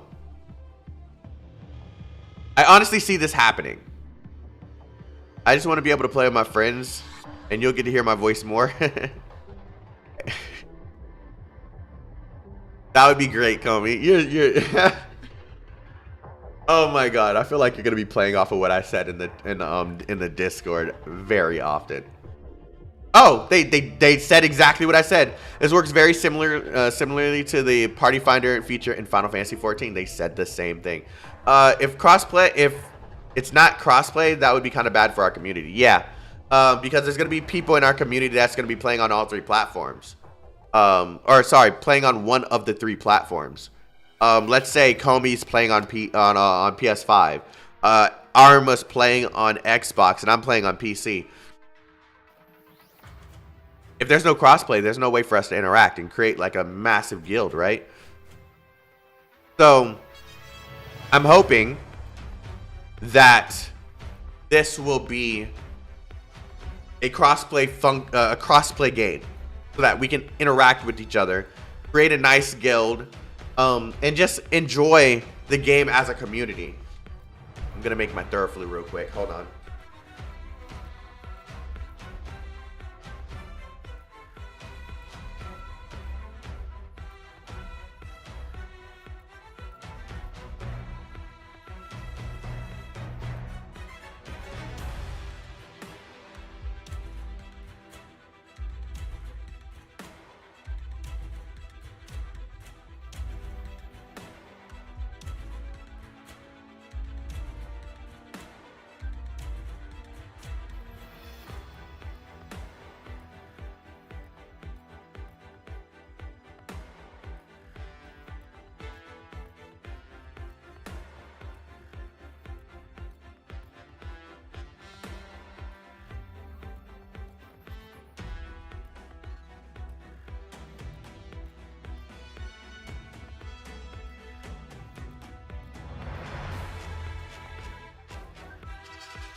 I smell this and I already know it's gonna taste like ass. Okay,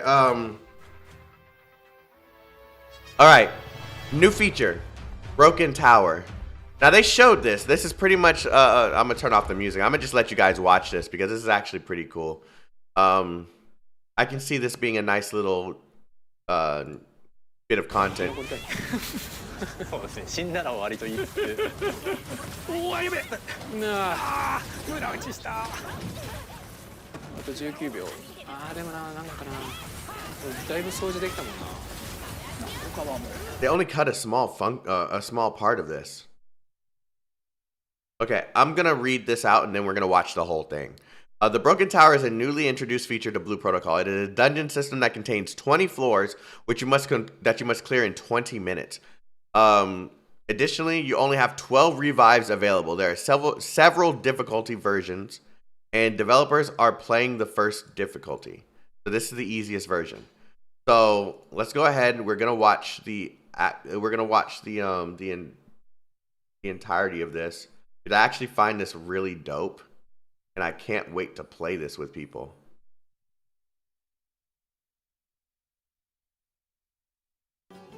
Here we go. This is gonna be dope. 行きましょうかね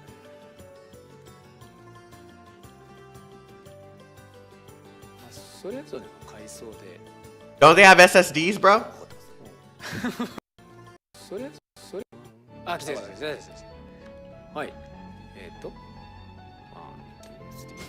全員揃ったはいこれはそうだ間違ったはいはいあ出演 I'm 者以 so 外は excited for this game, guys. 触らないっていうルールになってますあそうなんですあそういうこと僕ら3人で触っていいはいここはエントランスなので何もないですはいではじゃあ行きましょういきます誰かが触るとみんなワープしますはい2階はエネミー殲滅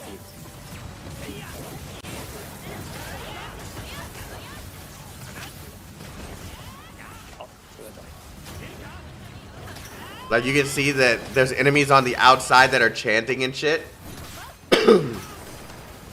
まあなんか各階ごとにルールが今見たみたいにあるということですよねここは、全部倒すと1階なんでさすがに Have I figured out what weapon I want to play yet? こっちの設定より低いので I'm probably gonna lean towards the dual axes, although I don't really like axes. I wanted I'm hoping they add like a dual swords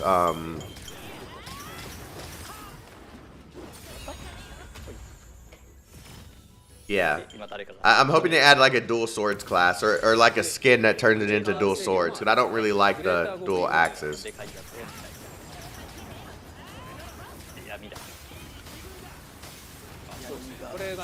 Scotty wants to go full Kirito? I guess you could call it that. Sword Art Online nerd. March 2023 confirmed yet? No, that's for the first half of 2023 will be JP. Second half of 2023 will be global. I'm gonna play the JP version when it comes out, and then we're gonna play that until global comes out.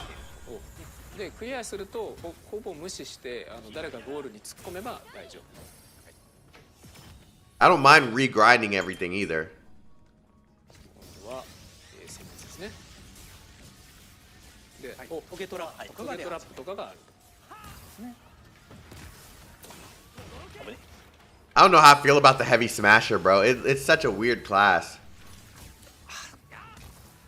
It's like a rifle, but not really a rifle. Like it has ammo and shit.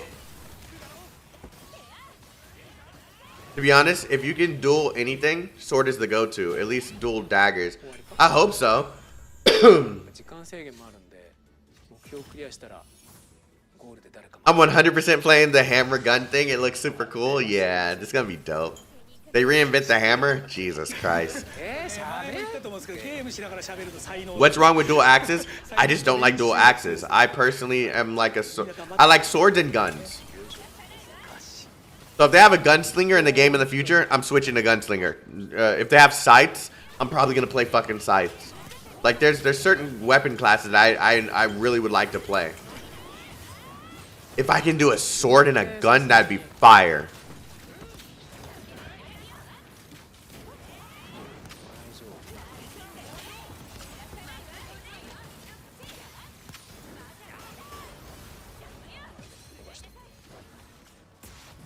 Or a gunblade class. That would be fire too. ちょっとね敵が一文字少ないんでどうしても特性やられみたいな。みんな雷も Does the archer already know my class of choice? Oh. 見せれるものではないですね。 I can't wait, dude. I cannot wait. Honestly, expected to be dual guns based on the trailer. Yeah, same. Same. Why does this keep on getting tangled, bro? こういう感じでバフをかけたりとかして、お行きましょう。 やっぱり静かにな I need something to wrap this cable up because it keeps getting tangled. 向こうにゃ I gotta watch more videos to decide. いや本当実況できる人本当尊敬してるんで。本当ですよ本当すごいと思っています。とりあえずアルティメット溜まりましたね。詰めますか。詰めますか。 When the mage plays this good, I might go magician. I like the fact that so many people are interested in different things. It doesn't sound like there's one definitive like class that everyone wants to play. That's gonna make this so fun, man. ほいほいほいほいほいほいほいほいほいほい。 What's up, Drunken? How you doing? ここは急いで王が倒さないと。周りがですねこれね見ていただけるとどんどん解除されていくっていう。 See how the enemies on the outside, とこの like just being unleashed as they fight. ウルト取った分だったみたいな。よいしょね。あウルトっつってた。アルティメット。アルティメットね。ファインドが入ります。急いで倒しましょう。 Yeah, guys, join the Discord. We're gonna be grinding the fuck out of this game when it comes out. This is gonna be the main game on the channel. I'm still gonna do like a lot of gacha and mobile games, right? But the main streaming game will be this. クレーターゴブリン1体。あれ間違った。急に簡単。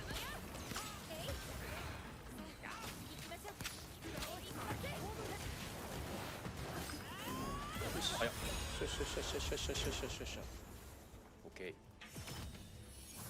I've been waiting years for this game. I'm gonna be grinding the hell out of this. おおじゃさっきからの落差が激しい。 Oh, and Afro. If I happen to see you, I have like 2 extra keyboards, so and they're gaming keyboards too, and you can just have one. あーじゃじゃじゃ。 It's up to you if you want to drive that far for a keyboard, but yeah.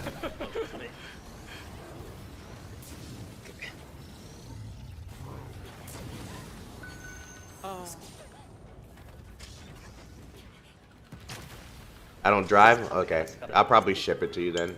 結構ここはちゃんとやんないとダメかもしれない。 I have them somewhere here. I did definitely take them with me to Texas, so 黙っちゃうってなかった。 I just ship one to you.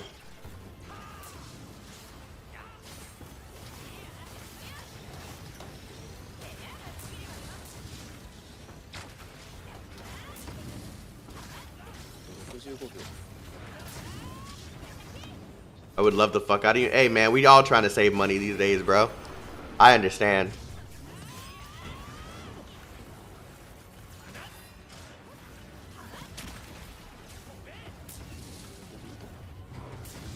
Hey, Cheesy, thank you for becoming a part of the Chaotic Legion. You definitely didn't have to do that, but I'm very grateful, and I'm happy to have you here. Thank you for becoming a Legion supporter, and I can't wait to play Blue Protocol with you. せっかく時間あるのが生き残りたい。 そうですね。死んだら For 終わり。 Chaotic, do you think Cry will return 100%? I think he put up a teaser on his channel and then deleted it. I think he'll come back. Even if it's just every now and then, like casually. I don't think he'll take YouTube too seriously because he doesn't need it. He makes enough money with what he does right now. So, あ、そうかこれダメなんだ。 hey, gotta support, you know? Hey. Whether it's you being here, watching the streams, liking the streams, supporting the videos, or just becoming a supporter, like, I just appreciate you.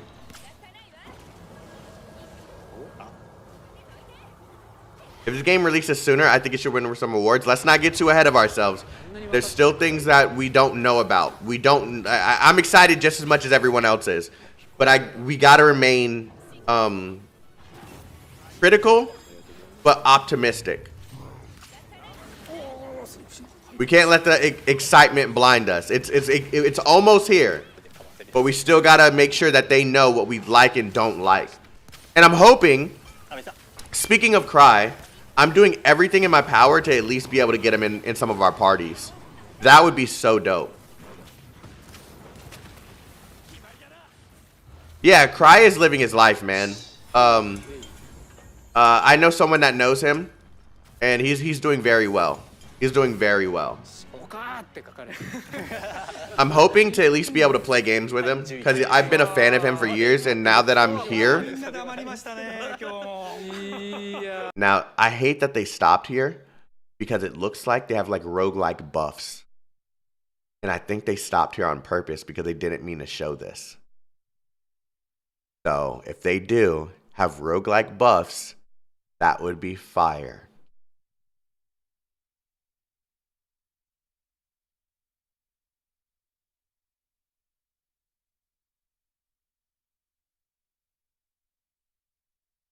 They did use a buff from the start. I didn't see that. If they did, then I'm fucking stupid. Well, I'm stupid. Anyway, never mind. Yeah, let's act like I didn't say any of that. We talked about the monetization system. We went through all the details of the game. What was within the live stream. I think overall, this game has so much potential to be a massive hit. This game has so much potential to be a massive hit.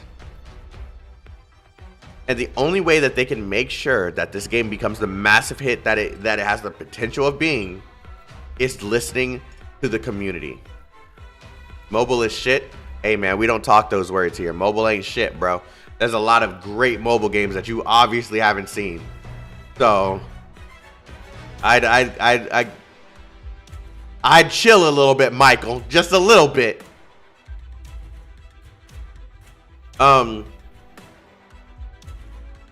Yeah, they have the position or the potential to make this game one of the biggest games to play. As it's on PC, it's on PlayStation 5, and it's on Xbox. So let's talk about the things that they can do to make this game a success.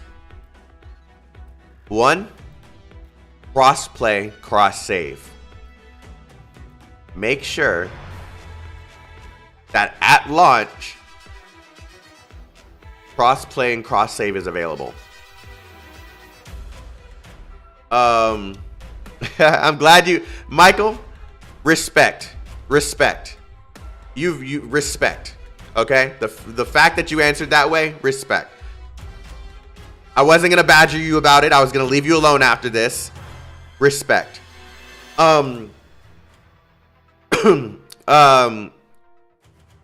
Okay, so the first thing that this game needs to be a massive success definitely has to be cross-play, cross-save.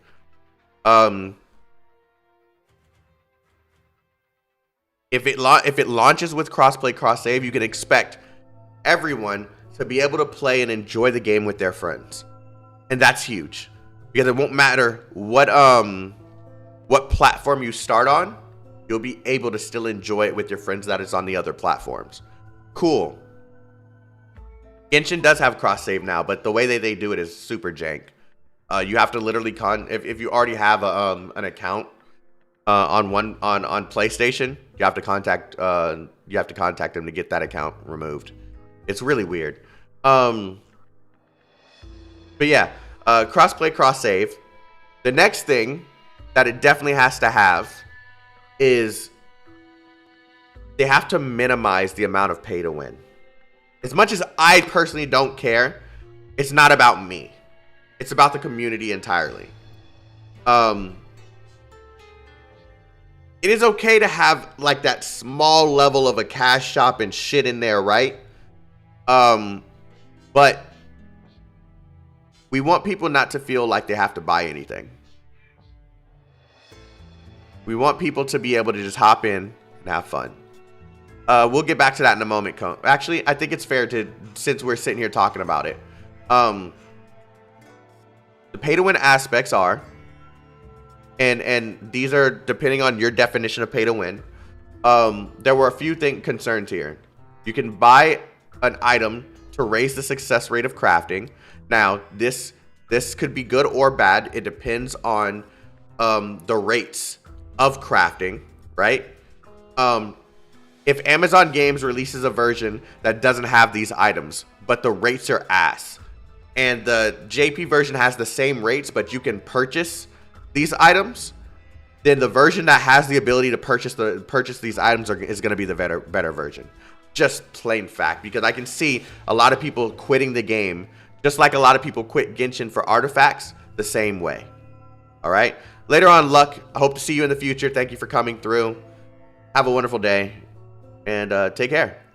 I can see people on the version without these items getting absolutely angry because they're spending months and months and months for one thing, for one stat or whatever that they have to craft.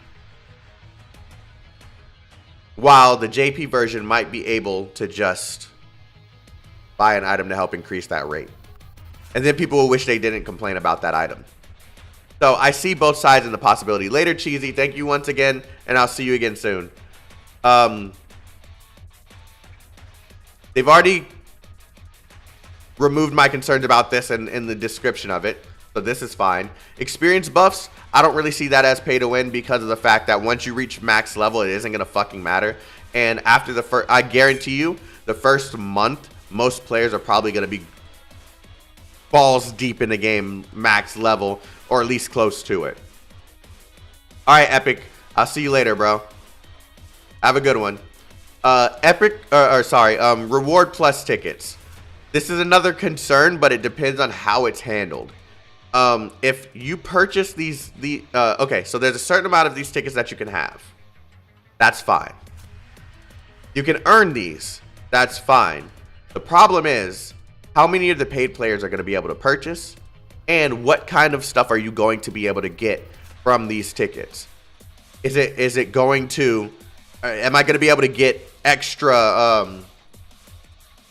gear that will help me level up my character?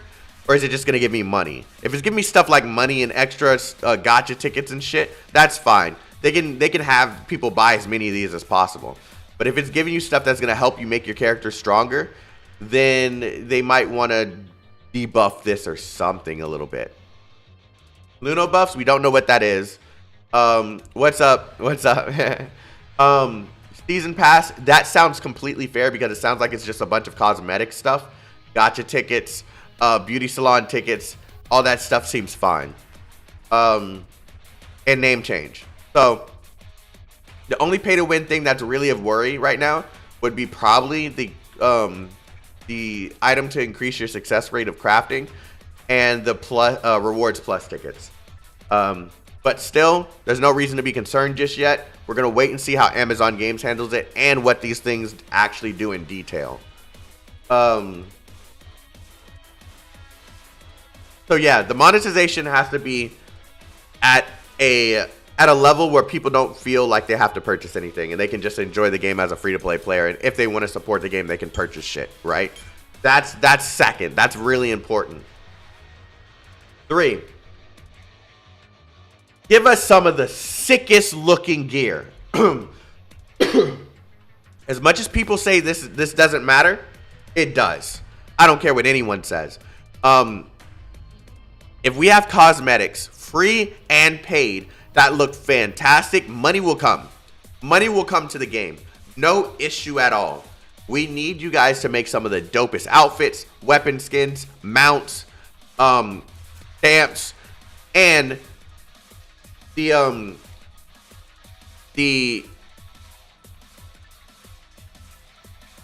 I just thought of something. And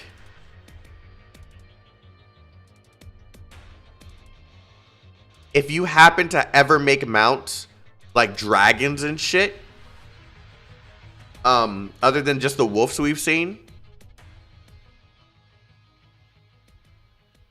you got to figure out how you're going to make that balance. Because there's going to be people complaining of flying versus running on the ground. I already see people complaining about it. It's not a big deal, but I see people complaining about it.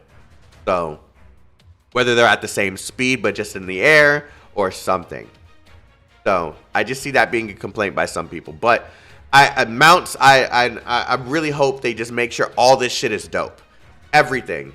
Can't forget housing. Housing would be dope. Hey, Blue Protocol database. Hey, Chaotic. Glad you're liking the article. Try refreshing the page. We live edited a picture about the plugs. Okay. And thank you for being here. I'm a huge fan. Thank you so much. I've been watching everything that you guys post since Blue Protocol, this website was announced. So thank you so much. You clarify so many things here so well. Keep doing great works. That actually made me feel really good. That made me feel really fucking good that you guys came through. Plugs. That's what you said, plugs. They added English. Oh my god, you're amazing. Okay. I love you guys so much. Okay.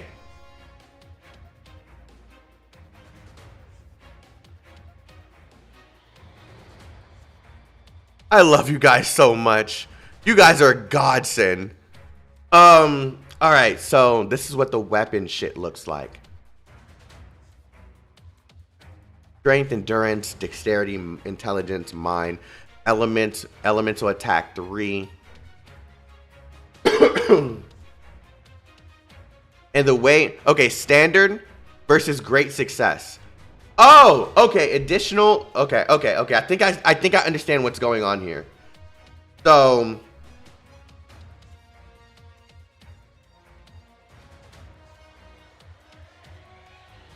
where is my, here it is.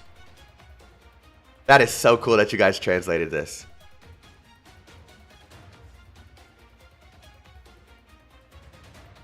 Okay. So basically what's happening is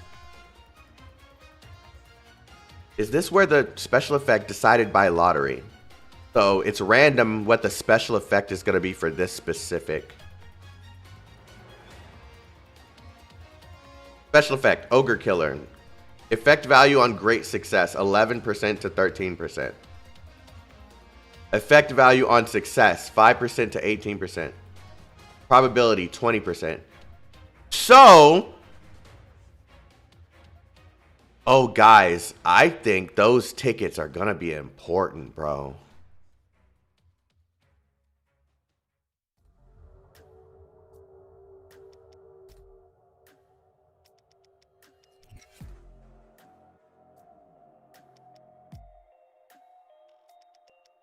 Hold on, let me think for a minute. This caught me off guard. Okay. Those tickets might actually be important. And I don't know if that's for good or for bad.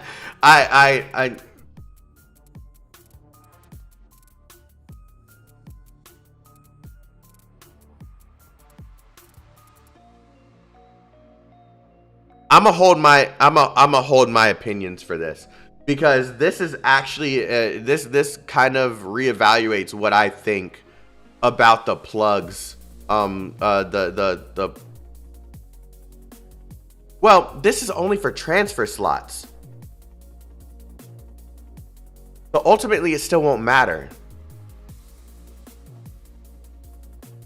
Okay, yeah, I'm gonna think about this.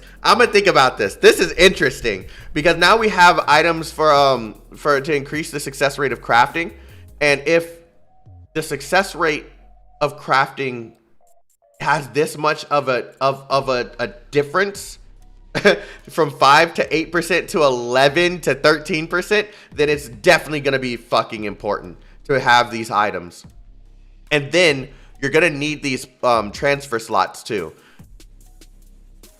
That's a huge difference.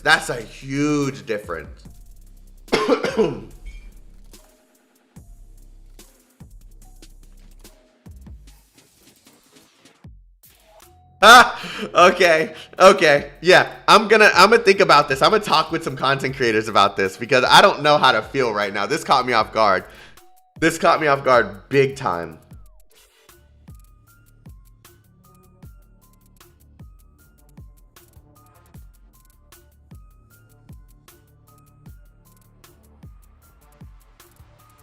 That's a huge difference. Imbo Bite literally made a bait video just to make some people hate the game. That's not what he does, man. I know Sticks. He's playing the game of YouTube the way that YouTube, man, he honestly is one of the most down-to-earth people. He's not trying to make people hate this game because he loves this game. I literally talked with him before this stream. Sticks is dope. Like, if people look at a title and judge everything based off of the title, that is their fault. No one's hating Sticks. No one's hating Sticks. That's not what he's saying. He's just saying that some people are he thinks that Sticks is baiting people that way. Sticks is smart with how he's doing his content. Is it shunned upon to clickbait the way that he does? Absolutely. But Sticks is one of those people that don't give a fuck. He does not give a fuck. He's here to make good content, and if that brings people into to look at his videos, that's what he's gonna do. I'm not hating on the game.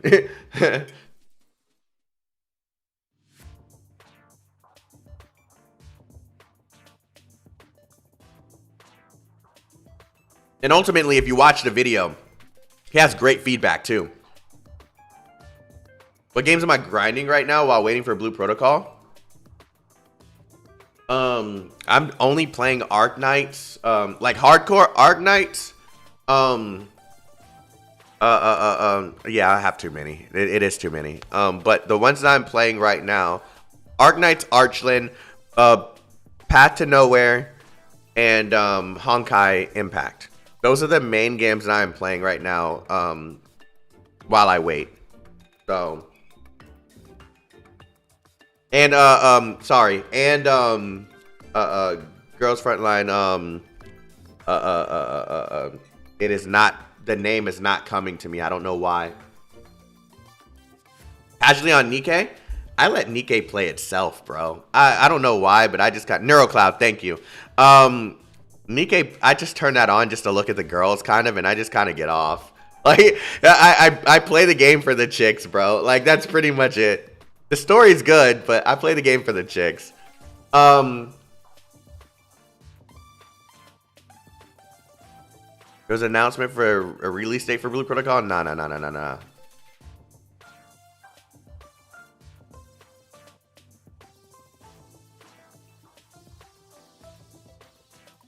But yeah, I think overall, this is a good discussion that we had today about what things need to be changed and shit. But we need more context before we actually can like get deep into the nitty gritty of what issues are in the game right now, because it might come to none of this being a big deal. I do appreciate everyone that came through to the stream and participated in the conversation. I know this isn't like, we didn't do as well as we normally do for normal videos because this is mainly a mobile channel. I didn't expect many mobile players to come through and watch a PC game. But this is a game I'm going to be heavily making content for.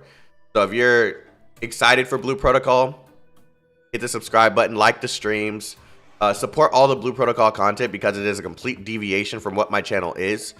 And I'm hoping to play with you guys once the game releases. I hope to be a part of the beta test in January, hopefully. Cross my fingers. And thank you guys for being here. I'm going to sip the rest of this shit. I'm going to go play some games with my friend.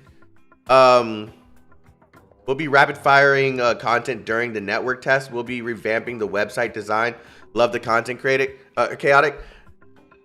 Before you go, BPD, I want to say this.